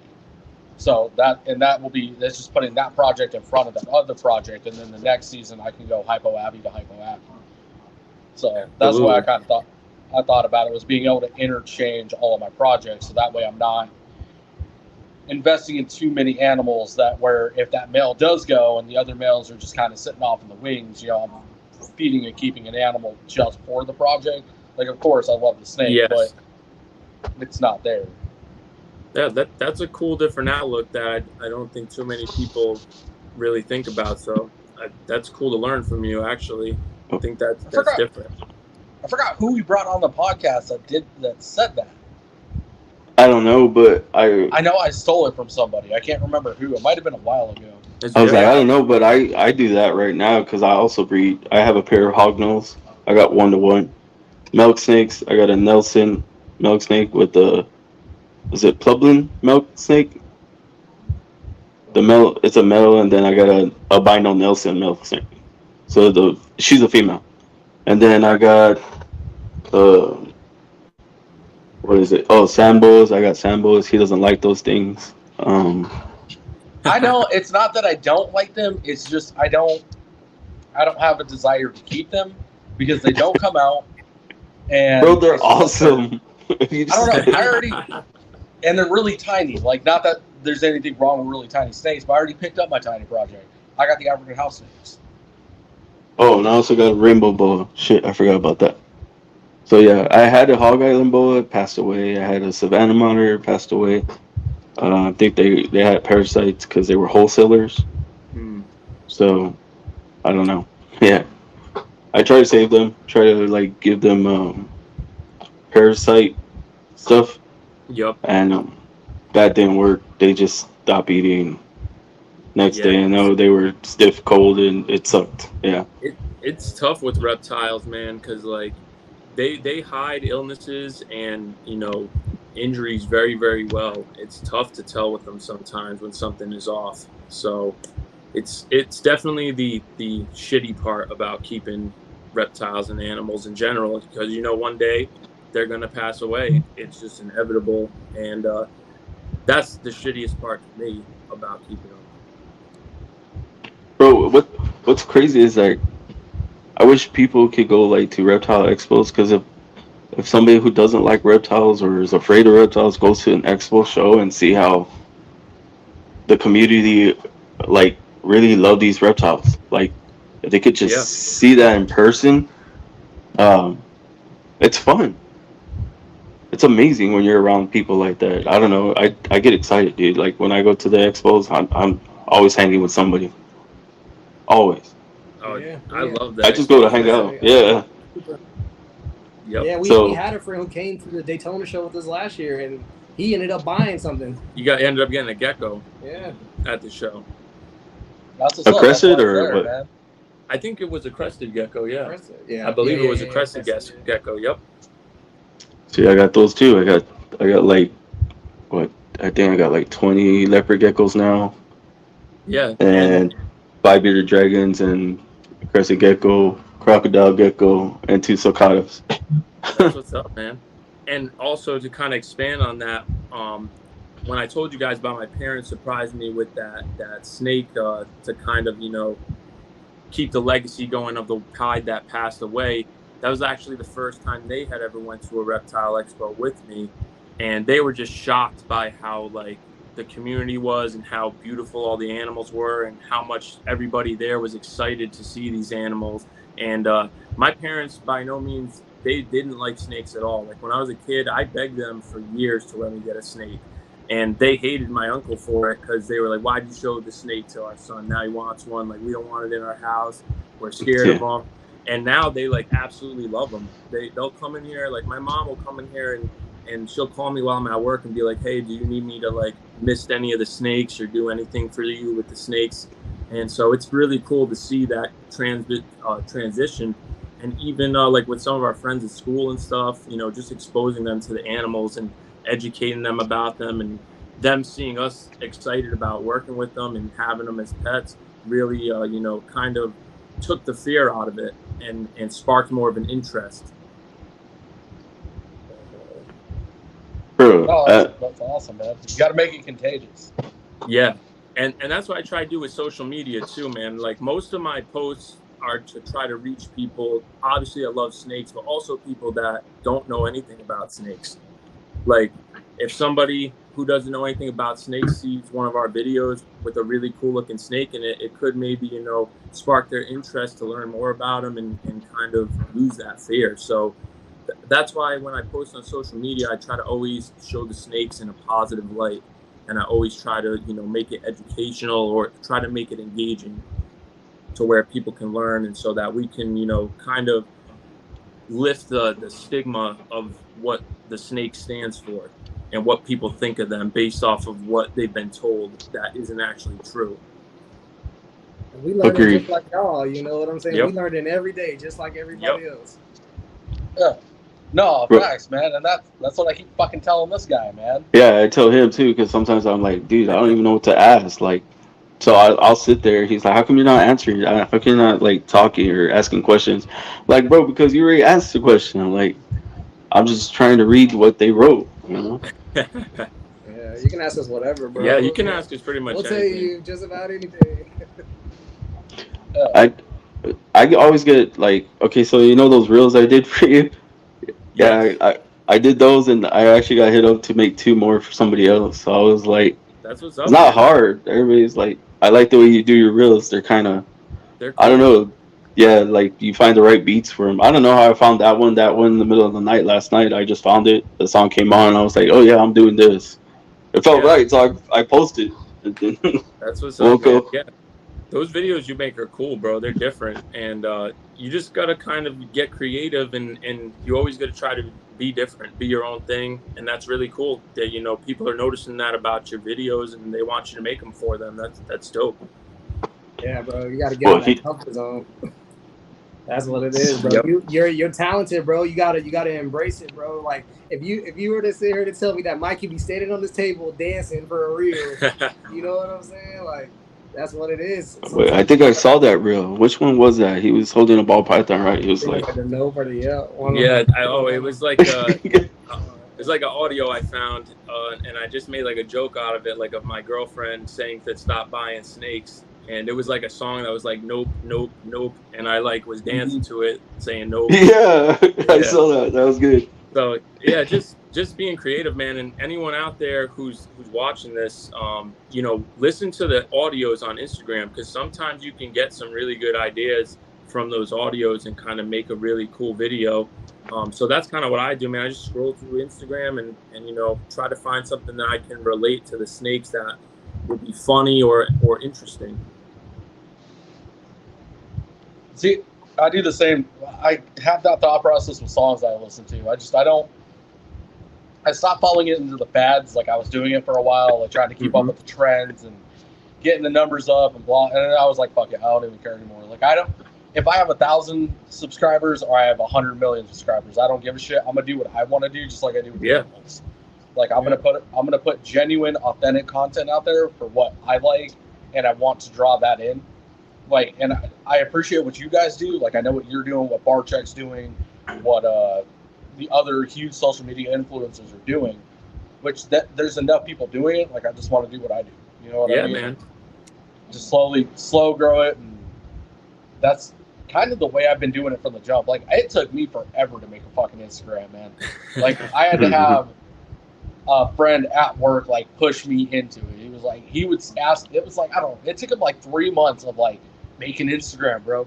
You need to share this shit. You need to go talk on video. You need to do this. You need to do that. And I was like, no, fuck you, dude. I don't care. Like, He's not lying. and then this asshole had to force me to do the podcast. The best decision of his life, because he wouldn't be here right now. It seems to me like you're enjoying it so far, man. So sometimes you just got to get out of that comfort zone, like Darius was saying, and try something different. And you're still being yourself. You're just doing something different. Yeah, no, for sure. I have no regrets on it. Yeah, that's what's up. Doing this is great. This fucker's become like family. Hey, bro, I didn't want to be on here. I didn't want to be the face of this. That's why when we did it, Mikey was the face, bro, and he became a superstar. See, a lot of y'all don't know it's in his blood. His family, they breed dogs and birds and everything else. Like, it was birds. Yeah, my dad. Wait, hold up. What kind of birds? He breeds parrots. Good. He breeds Australian parrots. They're called Barabans parrots. They're very cool looking. They're a smaller parrot. Yeah, I know exactly what you're talking about. I've seen those before. Yeah, those are sick, bro. That's awesome. He breeds those, and then for a long time he bred English bulldogs for a long time when I was a little kid. So I've been around animals since I was a little kid, and I was just the weird one that liked reptiles.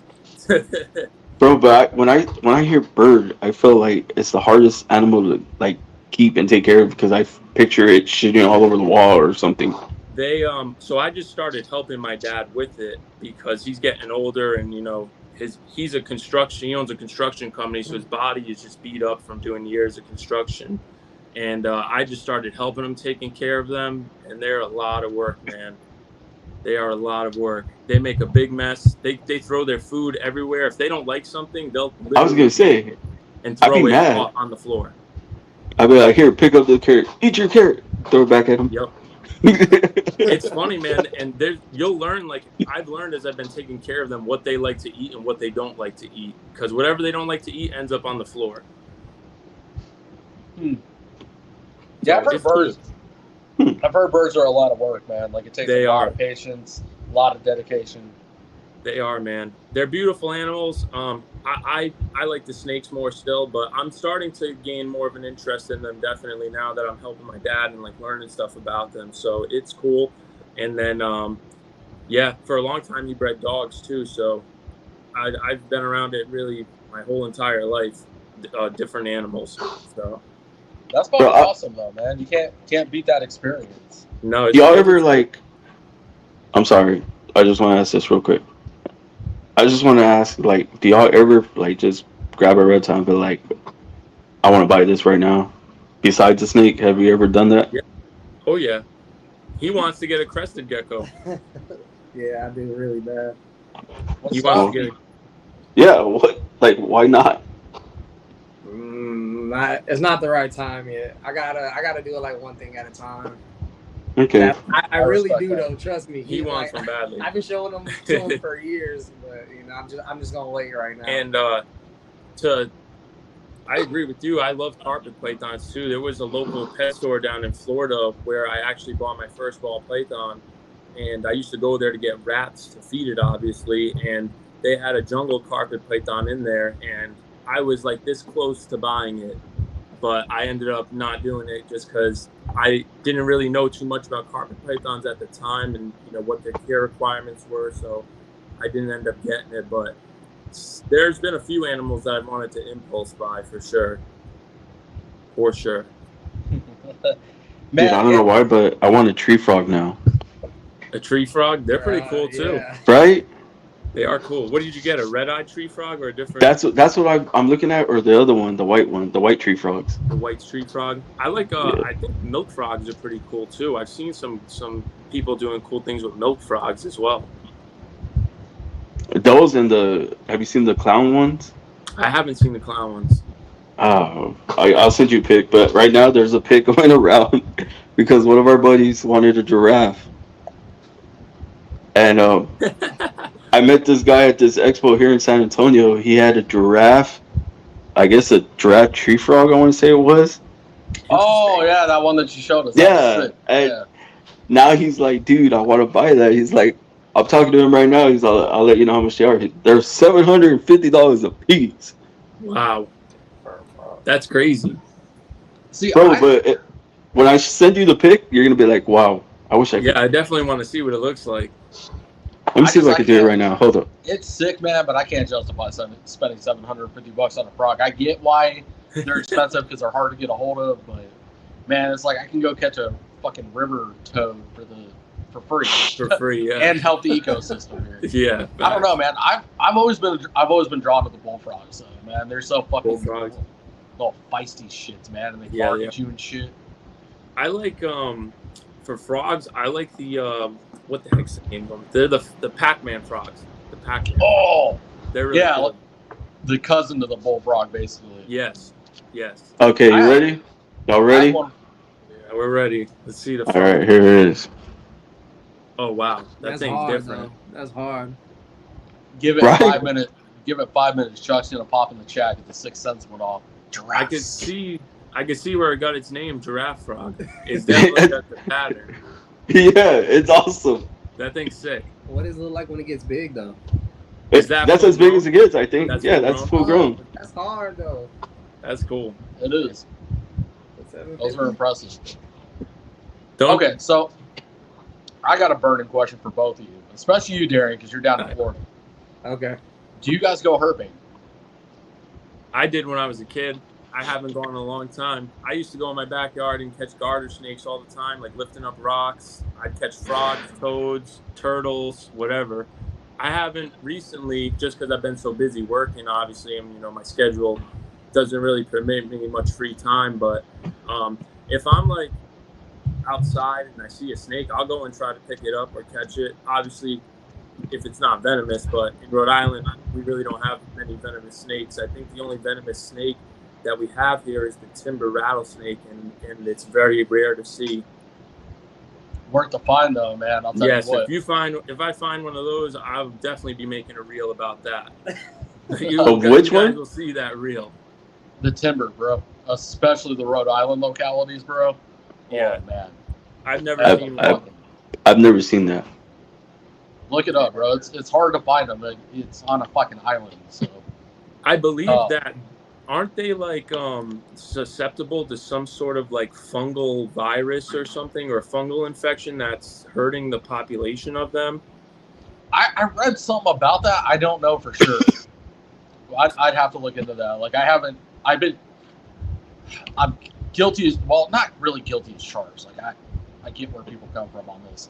I surround myself in my localities, right? Like I focus on Arizona native species and the wildlife that I interact with. Like that's what I'm most up to date on. Like sometimes I'll venture out and see what's going on around the rest of the country, but it's so fucking hard, man, trying to focus on this work and then the herp side, like the wildlife side, focusing on what's going on around the country, let alone the world, when I'm trying to focus on our wildlife and what we're doing and what we can do to better ourselves. Yeah, But yeah, I do remember reading something about, it might have been in Rhode I heard Island. something like that. Yeah, it's something. I know what you're talking about now. Okay, now that Gio put that right there, so I know what you're talking about now. Out where? Rhode Island, you go? Started in Europe, he said he believes. See? Interesting. That's scary. We import a lot of animals from Europe. Yeah, we do. Yeah, we do. Shout out to the UK. Yeah. Yeah. Yeah. Dude, they have Bro, they have which a is crazy research warp 'cause- out there. before the show, I actually was talking to somebody from the UK, and she was like, "Do you have any ball pythons for sale, or like, do you breed? Like, what do you breed?" And I was talking to her, and I showed her all the pictures of what I breed or what I'm working with, and then she was like, "Your logo is badass," and I thought she was talking about the podcast logo because I thought she watched the podcast. So I was send her the podcast logo. I was like, "This logo?" She's like, "No." She's like, "Your logo," and I send her my logo. I was like, "Oh, okay, that's my logo." Yeah, that's me. But yeah, it was just weird that you say UK. So I just wanted to share that. Yeah. But I also want to share some big news. I don't know if I should share it yet, but hopefully it goes through for me. Hopefully, like I said, it's all in God's hands. About to open Flexin 2.0. Hopefully.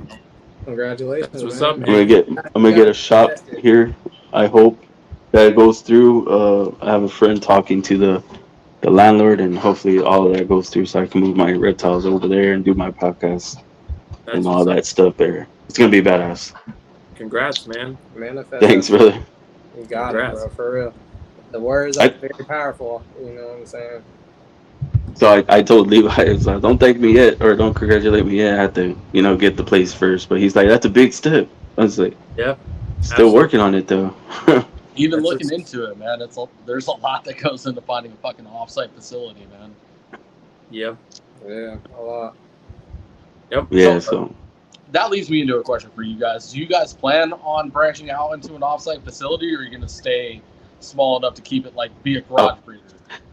I have kind of discussed this with Darius in the past, and if I were to make like a big facility or have a facility, I would try to build it on my property because I want to be able to go into that snake room at any time of the day to make sure everything is good. Like if I had an off-site facility, I wouldn't sleep well at night. I'd be worried because I'll be coming out in the snake room at like 2:00 in the morning sometimes and checking on things. Like I'm always, trying to be on top of things to make sure everything is up to par. Yeah, I think our goal. So he'll be moving back to Florida, hopefully like less than 2 years. So our goal is to get a crib together. You know what I'm saying? We're gonna get a nice house. He'll have his room. I'll have my room. Don't have the snake room. You need to get out of Florida. yeah. I'm gonna catch so much shit from the Florida peeps on that one. It's all right. Well, Oso's right there. You're ready to catch it. Trying to ban a lot of things down there, so it's sketchy, man. But support USARK Florida, everybody in the comments. If you're not a member, definitely support them. Support USARK as well. And we gotta stick together and stay vigilant in the fight against these laws. I was actually that was my next question. I was actually gonna be like, "What is your take on USARK?"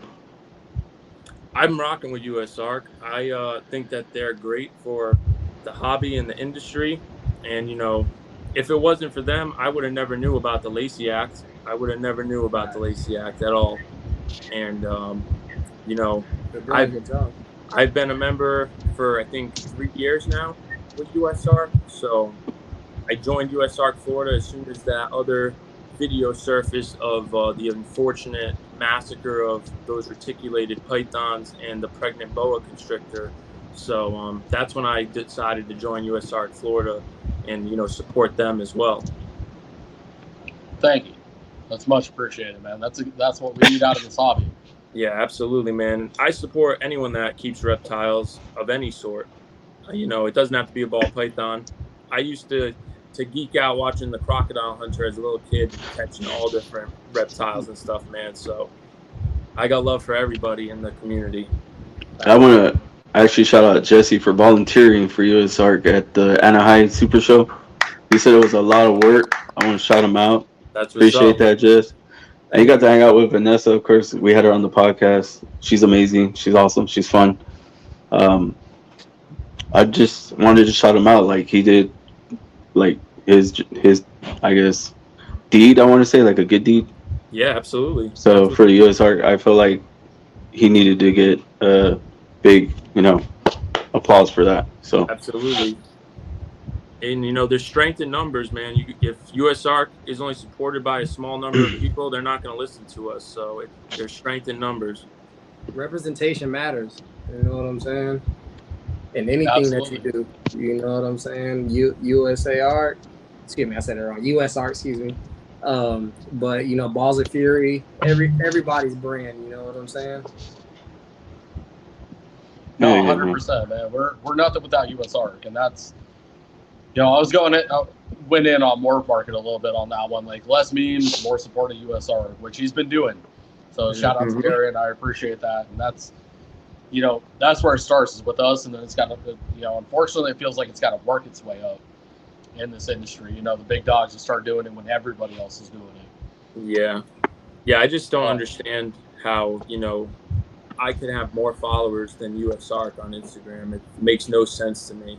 I think USARC should have more followers than any breeder or reptile company on Instagram or YouTube, whatever it may be. Bro, and you're right? It's crazy though. Like, but they do have a lot of followers, but there's not a lot of members like that. Right. Like the numbers don't add up, is what I'm trying to say. Right. So I'm like, how come? Why not? And one thing that was pointed out on one of the retic pages, and I do agree with it. Like one positive criticism to USARC, what's the last time they did a viral reel surrounded by a trending audio that's still educational on USARC? You know what I mean? Like one thing that they could do is allocate somebody that is into the social media game heavy. Yeah. That could really push that algorithm and really get USARC out there. Because we can do it, don't get me wrong. But when we do it, our algorithm is showing off our animals. Right. So we're missing some of that demographic where our animal is what we're posting that reel for. Yeah, it's involved with USARC, but only an X% of that population is going to go, oh, what is USARC? Let me go click on the USARC. They're more focused on, oh shit, Balls of Fury just hit this fucking triple recessive, and now I'm super excited about that. Let me go look at triple recessives. Oh, USARC's cool, you know, whatever. That is one positive criticism that I would like to see from USARC is pushing that algorithm. And if it means allocating somebody to social media, that's what you got to do nowadays to get your name out there. I mean, look, you guys see it. Like, I'm sure the chiropractic office that you're working with in injury, they're on the radio, right? They're on the social medias. They're making, you know, look at who is that fucking chiropractor, man? I go on fucking, dude, I go down the rabbit hole, bro. I'd be watching fucking an hour and a half worth of pop videos. That's just addicting. It is. But imagine if USR did that. You know what I'm talking about, right? Yeah. That one chiropractor, where is he? North Carolina or some shit? I think he's in Texas. The dude you're talking about. Oh, he better not be here. Yeah, he is in Texas, bro. He is in Texas. And he does those like a graduate of our school. Oh, no shit. Okay. Yeah, well, a long time ago. But he does those like, he'll do like the full 20-minute video, but he does like No Jumper does it, right? Where he'll do the full 20-minute videos out there, but the way he reels you in is with that 30-second clip, of that really fucking just orgasmic pop that they got going, and it draws people in. Imagine if USARK was doing that. You know what I mean? Like doing that, the no jumper style.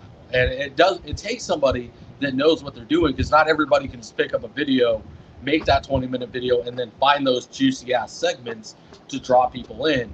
Right. Yeah, there you go, Dr. Joseph.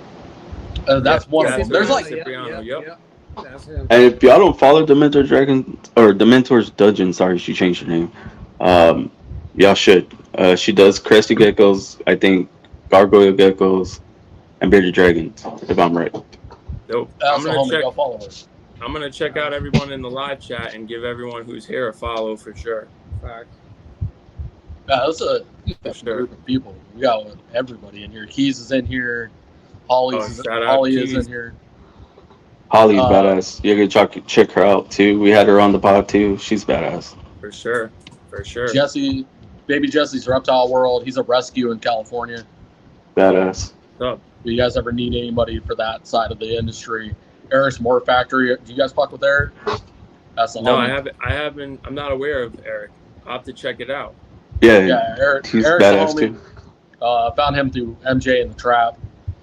Oh, she's out with the dragons. I'm sorry, she's out with the dragons. It's Tresties and Calhoots. Ooh, dang. That's a big move. I didn't know about that. Shit. I didn't know either, dude. That's why I said Beardy. I thought she had them. I guess she got rid of them all.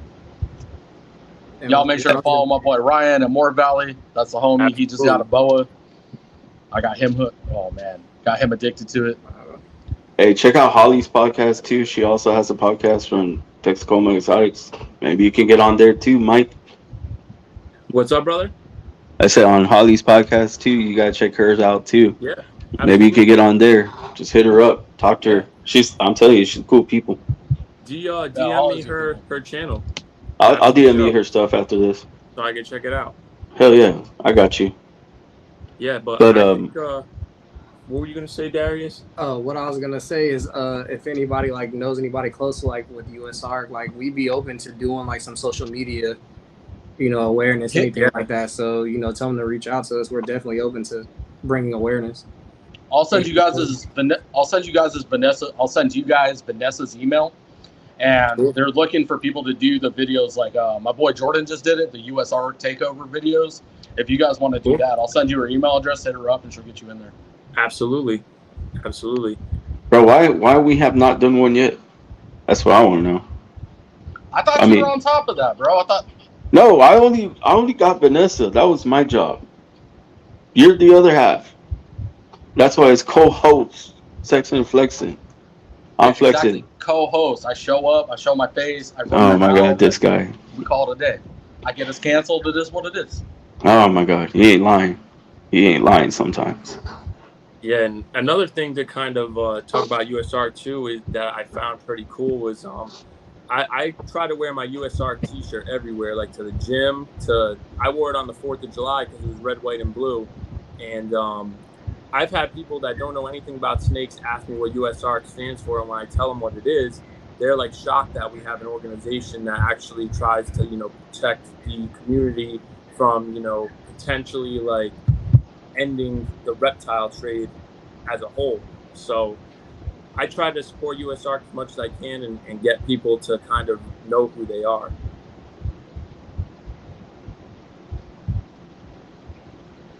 No, exactly. And that's Matt, that's what we got to do, bro. We just got to, whatever we can do to talk about USARK and grow that awareness. You know what I mean?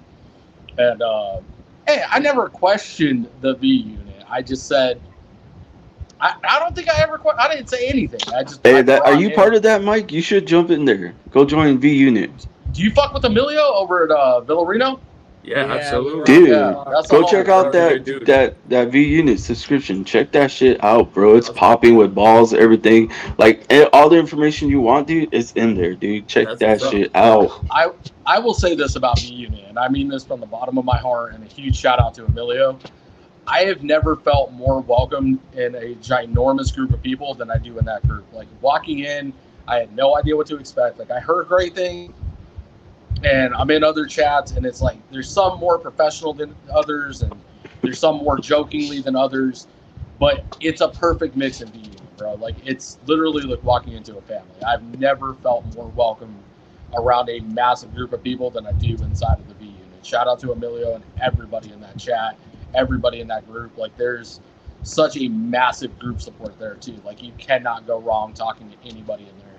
And shout out to Joey, the youngest of the group, my Colubers homie. Yeah, Joey, Big Joe.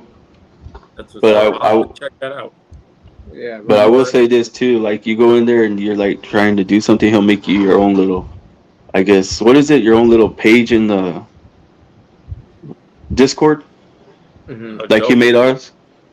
He made us our own little page to post up in there in his subscription chat, which was dope. I didn't think he would like do something like that, and I don't know, that was awesome. That was awesome of him.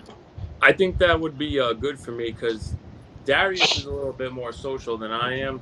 I'm kind of anti-social, man. So like, I think it'd be good to kind of step out of my comfort zone and join like a group like that where I could talk to people freely and feel welcome in something like that. So I'm definitely interested in checking that out.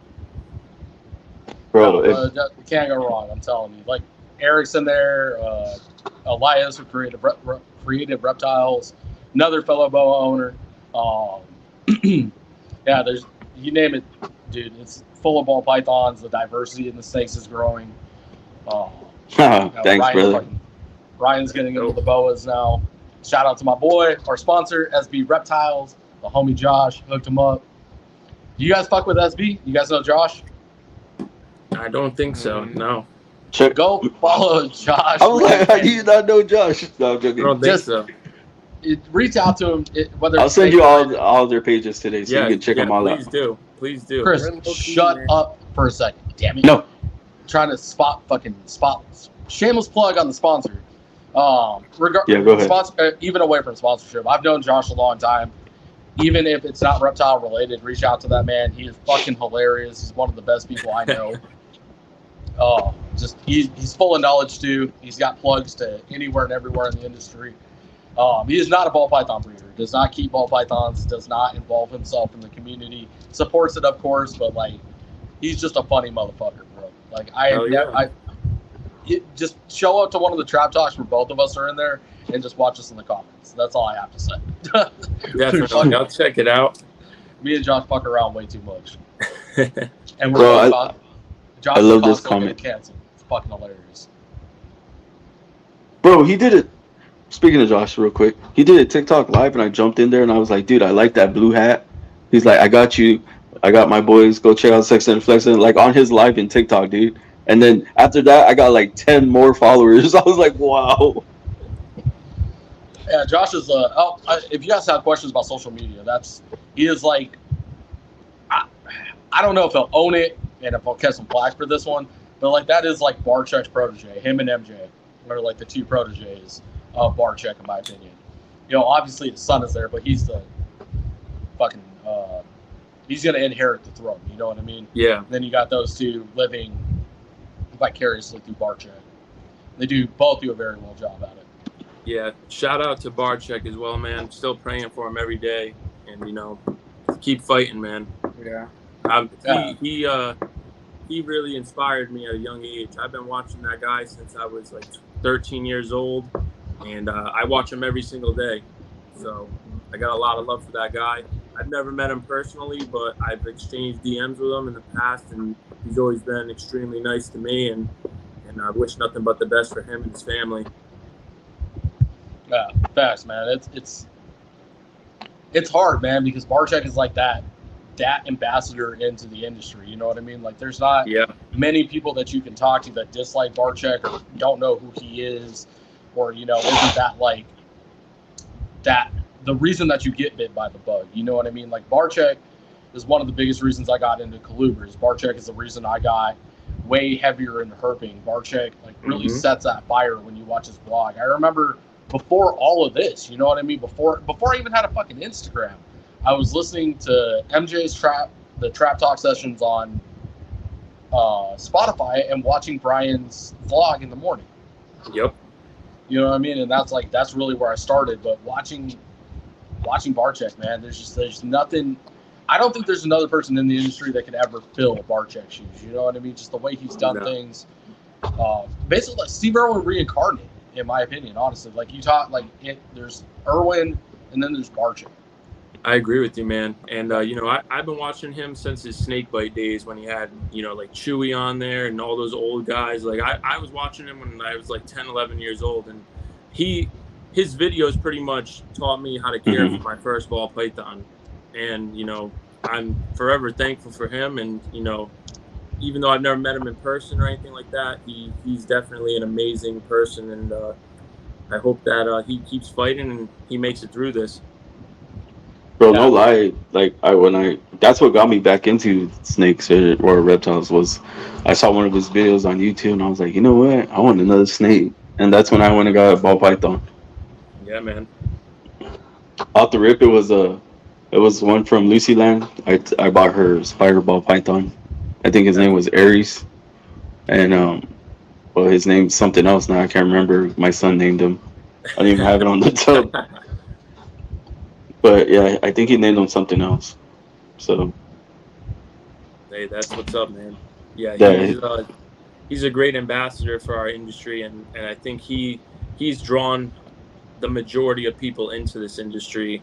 He's one of the founding fathers of this industry. So he's one of the GOATs for sure. Oh yeah, definitely, man. I don't know where the industry would be without him. You know what I mean? Like, and that's my biggest thing too, is like when we're talking about some of the subjects that we touched on today, like bringing up Samson and stuff like that, like what do you do for the industry? You know what I mean? Like, that's really what you have to ask yourself at the end of the day. Are you bettering the industry or are you hurting the industry? And, as long as you're in a good conscience answering that question the right way, at the end of the day, there's really no wrong that you can do. Can we get better on things? Absolutely. And I feel like people get away from that. Like Chris is going to ask a question later, and it's always going to be my answer to it. But we don't really need to change the industry. We need to continue growing the industry because most of us, if not all of us, have a good intention for it. And it's not about bettering. It's more about bettering ourselves. You know what I mean? What can we do at home and spread that to be contagious? What can we do to better the hobby? What can we do to better ourselves? And the two work side and side. If we better ourselves, then we're bettering the industry. And you can't go wrong with that. You know what I mean? There's no wrong in bettering the industry. Better husbandry, better care, better control, policing ourselves. But do we need to vault certain morphs? Do we need to slow down bow breeding? Do we need to slow down mainland breeding? Do we need to hone in and get back to the roots of selective breeding? You know what I mean? Like, do we need to get shots more involved? What do we need to do to better ourselves? But overall, the industry it's great. It's a phenomenal place to be. I don't think, we're not puppy mills. I agree with you 100%. And, I've met over the past 4 years, I've met a lot of really cool people in this industry and made a lot of really cool friends, and, including you guys. I wouldn't have known you guys if it wasn't for these animals. So, I mean, these animals, they change lives, really, when you think about it at the end of the day. I was just telling a coworker about that, man. Let's touch on that real quick. Let's talk about the positivity of these animals. And, I feel like the stories don't get told enough about, like, I love MJ's, right? Like, I know MJ's like a big name or whatever, and people have something to say about me talking on him. But MJ's story truly is one of the better stories out there. Him and my buddy Dan, right? MJ was walking this dark path, was not heading anywhere well, right? We all know the story of drugs and money and everything that goes with that. And he changed that with the reptiles, man. Coming from the hood in Phoenix, I know exactly what that path is and how fucking hard it is to jump that fork in the road, to get to the other side, to get on the up and up,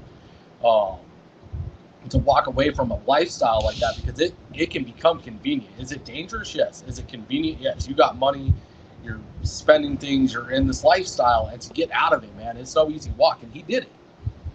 And that's why it resonates with me, because I know I've seen people walk that path and not come back. He came back, bettered his life, and now he's one of the fucking industry leaders. And then my buddy Dan, man, he was a combat veteran. Had seen some shit in his day. Was struggling with mental illnesses, and the animal saved his life, man. Like, genuinely saved his life. If he had not gotten into ball pythons, I don't think he would have made it.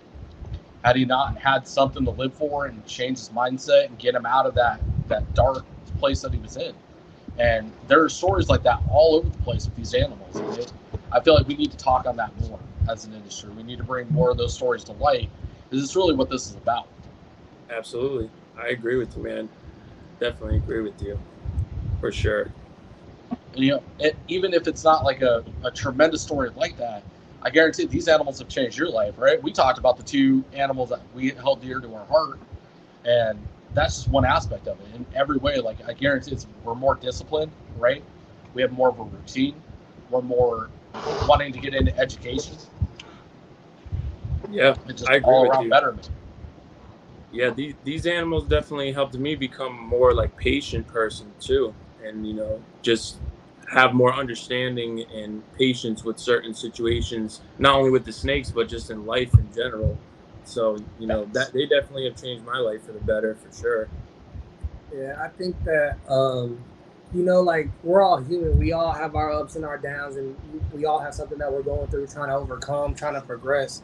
And like these animals, they can become that outlet. Just like you said, like, yeah, sometimes like we talk to the animals, take them on a drive, like whatever, to get us back to where we need to be, get the animals back to where they need to be. And I just feel like, just like you said, we need to keep having these positive outlooks, keep motivating each other, and just keep grinding through, because that's what this is. This is a grind. What I'm saying? At the end of the day, I would just tell him in the car, I'll just like with a lot of stuff that me and him have going, I was like, bro, like, it's just a matter of time now. We made the investment, we stood on it, we grinded. It's just a matter of time now. Yeah, for sure. And these animals also therapeutic, man. Like, if I have a bad day or a stressful day at work, I'll come in the snake room and I feel like at peace. I'll pick up one of my snakes and instantly, feel better. I'll forget about the problems of the day. And, that's one of the beautiful things about having these animals too, is that, they are investments at the end of the day, but they're family members to me, really. Like, I come in here and I give my least expensive snake the same care and attention that I do my most expensive snake, because I love them both the same way. And, they help me, just feel better and be at peace. Hell yeah. That's what it's about, man. Yeah, that's another thing that we can start talking about more in this industry, man. Like, I love that reel, right? I meant to make one and I never got around to it. But like when the person's walking into like the gym and there's a bunch of background noise in the reel and he picks up the weights and it stops. That's how it is with our animals. You know what I mean? You walk into the reptile room and the rest of the world stops. Yeah, it's like time freezes. Yeah, and it's beautiful, man. It's so therapeutic to just shut out the noise and have that time of peace and, have clean thoughts. Yep, I agree. And bro, have you ever gotten asked that question though? Like, what do you love about reptiles? I tell them it's hard to explain, really, because I haven't got that question, but continue. I want to hear you elaborate on that. Because like I at work, or like when I'm talking about the snakes, because I'll literally just start talking about snakes, and they look at me like, bro, why are you so weird? I'm like, I don't know. I just love these snakes. Like, I walk into my room when I get home or when I have a long day of work. I walk in there and I sit in here and I hold one of them and I'm just like, man, you never realize how much, like, you love these animals, like how much they mean to you until you're just there and it's peace. And I don't know how to explain that to them. I can't. But like, I don't know. You gotta have. I guess you gotta have your own vision and you gotta find out for yourself. Yeah, it's hard to explain. I got asked that question a lot by like my friends when I first started keeping snakes. They would be like, "Why do you like these snakes?" And I'd be like, just even with Darius, when he first found out I had snakes, he was scared of them. He was like, "Why do you keep snakes?" And I was like, "Dude, just come to my house.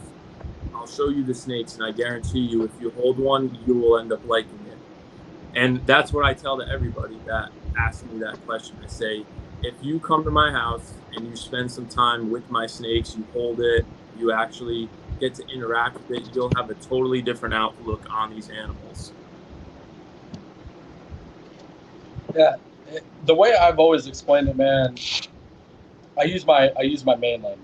It's hard to explain when two apex predators can live in harmony together. To be able to walk into a mainland enclosure and coexist with it, it's second to none.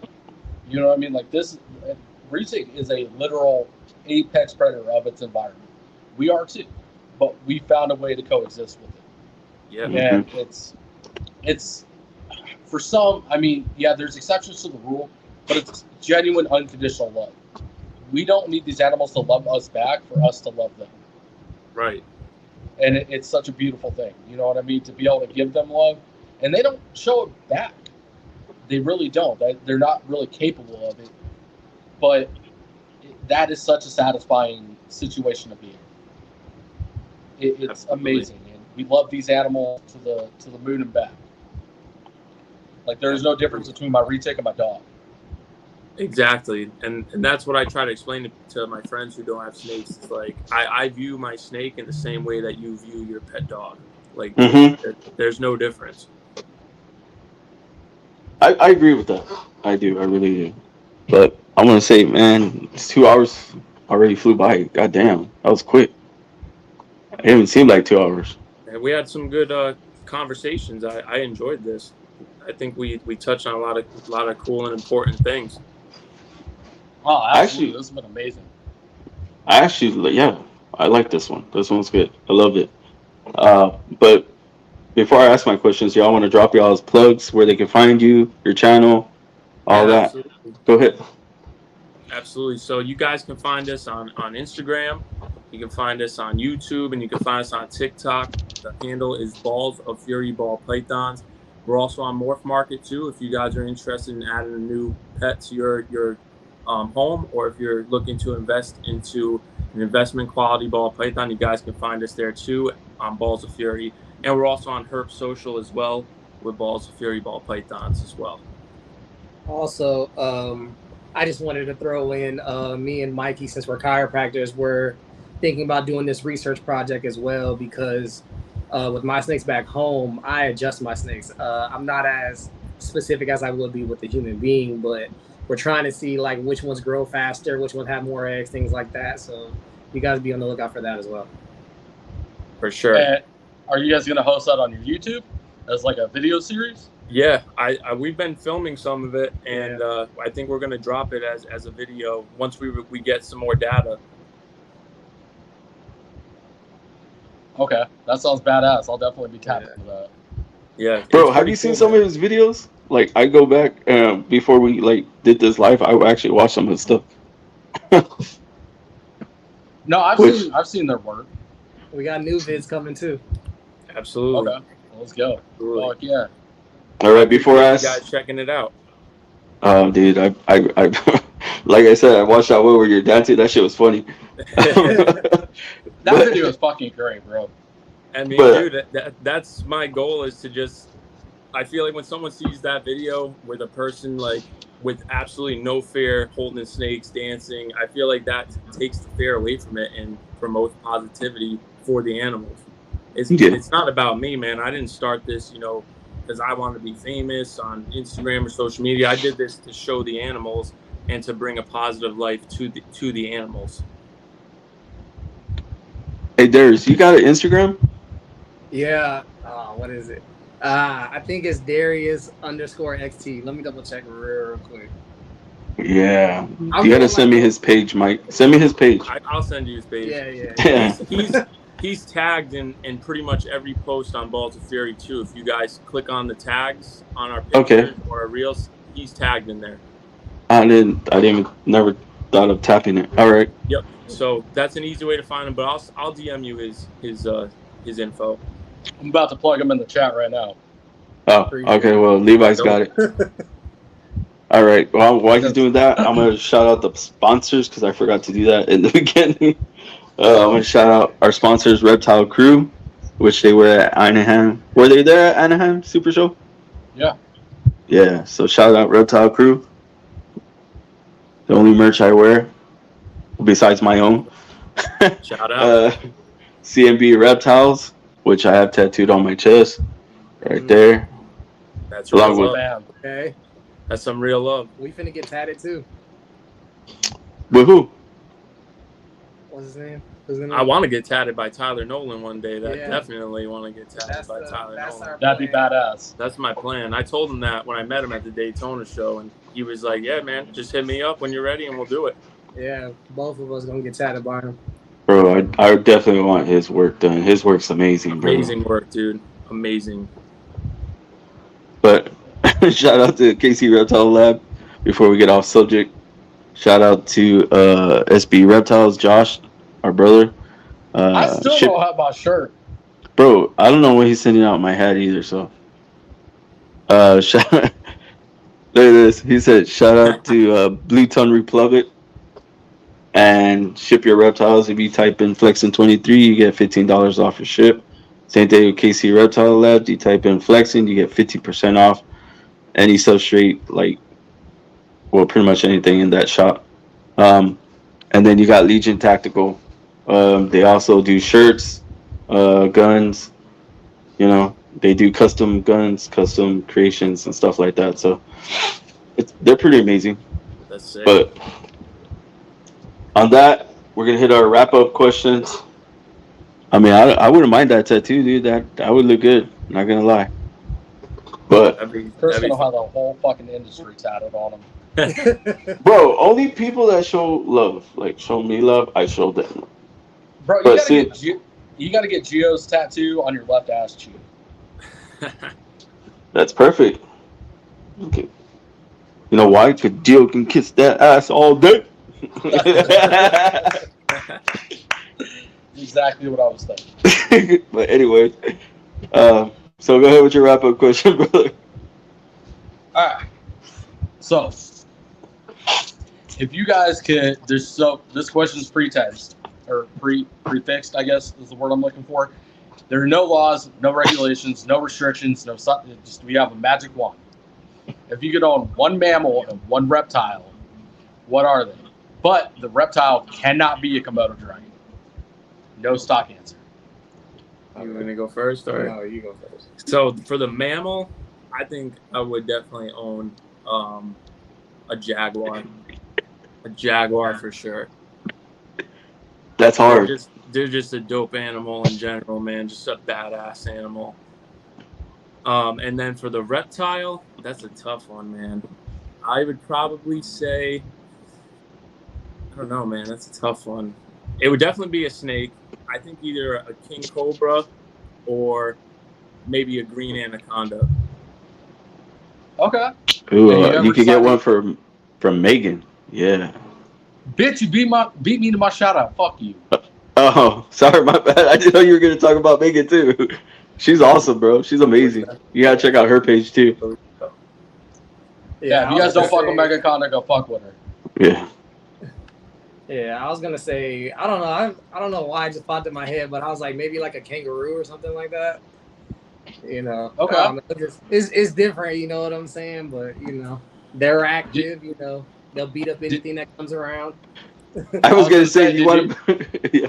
Did you know that they're pests to Australians? Like the locals do not like them at all. They're like our Really? rabbits. Yeah, like Wow. they dig up and destroy shit, bro. Like we love them. It's so weird. It's almost like a culture shock. We're like, oh, those things are so cool. Talk to an Australian brother, like fuck them things. Get them out of my face, bro. Dang, that's crazy. That's crazy. Bro, you should put boxing gloves on him and name him Rocket.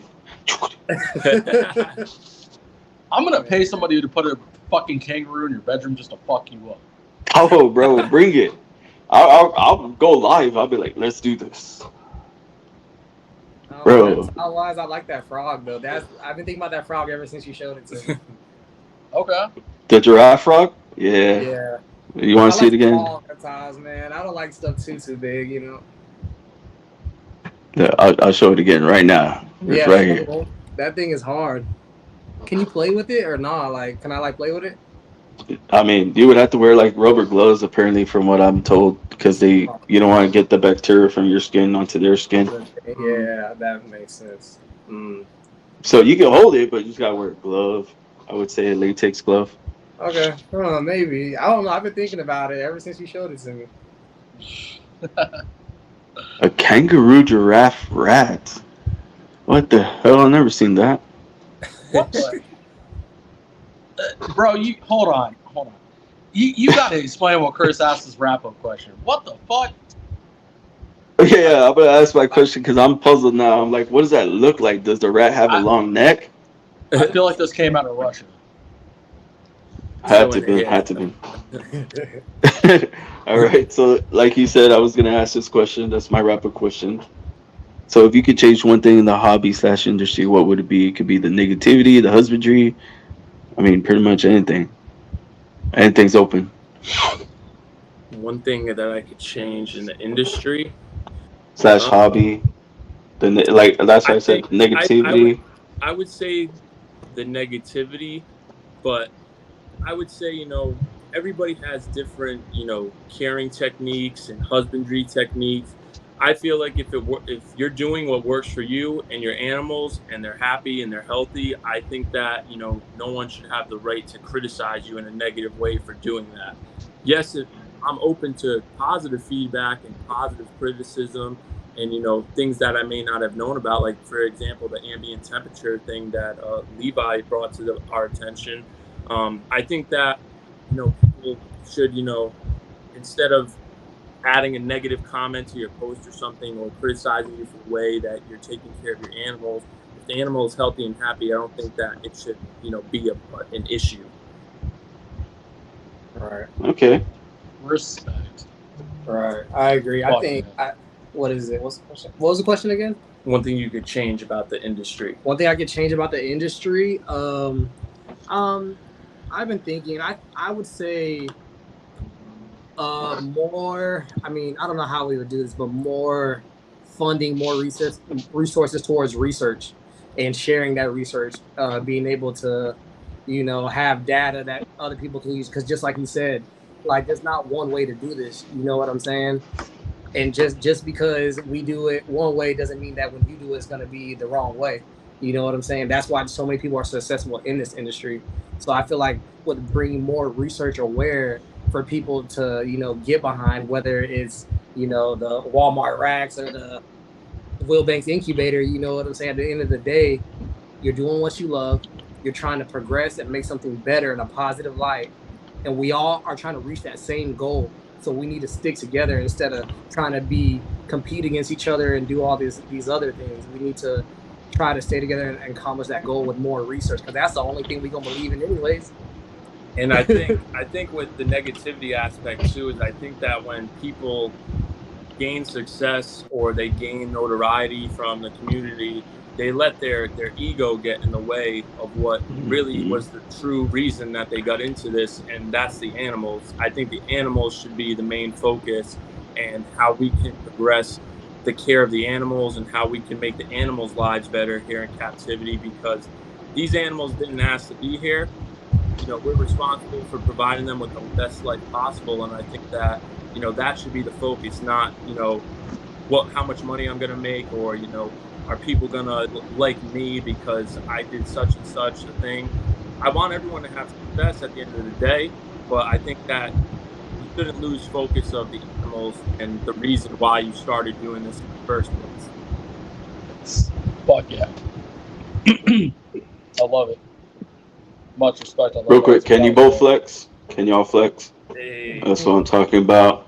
Man, I need to start doing that. I was supposed to start doing that, but I keep forgetting sometimes. All right. You got anything else to say, Levi? Thank you, gentlemen. This has been an awesome podcast. Thank you for coming on. And Darius, thank you for surprise guesting. I appreciate it, man. Yeah, some great perspective. Thank you for having us, man. Yeah. Yeah, I appreciate you. Yeah, both y'all being on here. I appreciate you, Mike. Appreciate Darius. I'm glad I met you, because he told me you were gonna come on, but I didn't know who you were or name. So I was like, "Welcome to Sexin Flexin." And then I see you there. I was like, he didn't tell me your name. Little surprise for you guys. Yeah. I'm in the shadows, man. Like whenever you see Mike, just know I'm close. Bro, you should come out of the shadows. Yeah, you got some good information that you just gave out right now. I think you're like the only person that answered that question like that with research. I think. He's if got I'm a right. scientific mind. Yeah, man. I mean, that's why I love this industry. Like, I get to geek out. Like, just like you said, people making fun of me doing this and that. Like, bro, I don't care. I'm glad I'm in this. I'm glad you're not, bro, because you can't understand it. Yeah, You nobody know? does. And you know who you should get in touch with that research stuff? Genetics nerd. Facts. That's look, plug them in. Hey. Earl over at Lone Star Reptiles too. Yep. Okay. That's what's up. There's a lot of people we can connect to. Yeah, for sure. Definitely have questions for sure. Yeah, because Earl's big on like the per species, like going to their homes, studying their habitats, bioactive stuff. Yeah. Earl's a homie too. We brought him on the podcast. If you guys want to check out, I think it was the second episode that we did that we dove in depth into it. We need to bring him back. But the last he was going to Indonesia, right? Mm-hmm. Like he's gone and done it. So we need to bring him back and touch on that more. We'll get you guys. We'll send you guys when we do that episode too. Yeah, well, that's what's up. Well, sure. I got the notification bell on for the channel, so I'm gonna definitely be keeping an eye out for your podcast and stuff for sure. Hell yeah, bro. Appreciate that. For sure. Before we head out though, and we tell everybody good night, go ahead and leave a positive message for everybody right now. What's your positive message for everybody, whoever's watching? My positive message is believe in yourself, guys. Always, be who you are. Don't be afraid to show who you really are as a person, and just try to be positive and help others. Keep educating people, showing people love and support one another. Yeah, my positive word is to keep going. No matter how hard it gets, no matter how easy it is, man, every day, put 30 minutes to an hour towards your craft. You go to work for somebody you don't like, you know what I'm saying, and put hours to that. So why not do it to something that you love, man? Keep working, keep striving to be the best that you can be in whatever you want to be. Don't be afraid to get out of your comfort zone. People gonna feel how they feel about you regardless, man. At least you can say you did something that they didn't. You know what I'm saying? Respect. Yeah, respect. All right. I appreciate you guys for coming on. Thank you. And go follow these guys. Go follow Balls of Fury. Appreciate you. Go check out their YouTube channel. On that note, guys, y'all lift each other every day. Pick each other up. We out. We love you. Have a great night. Peace, everybody.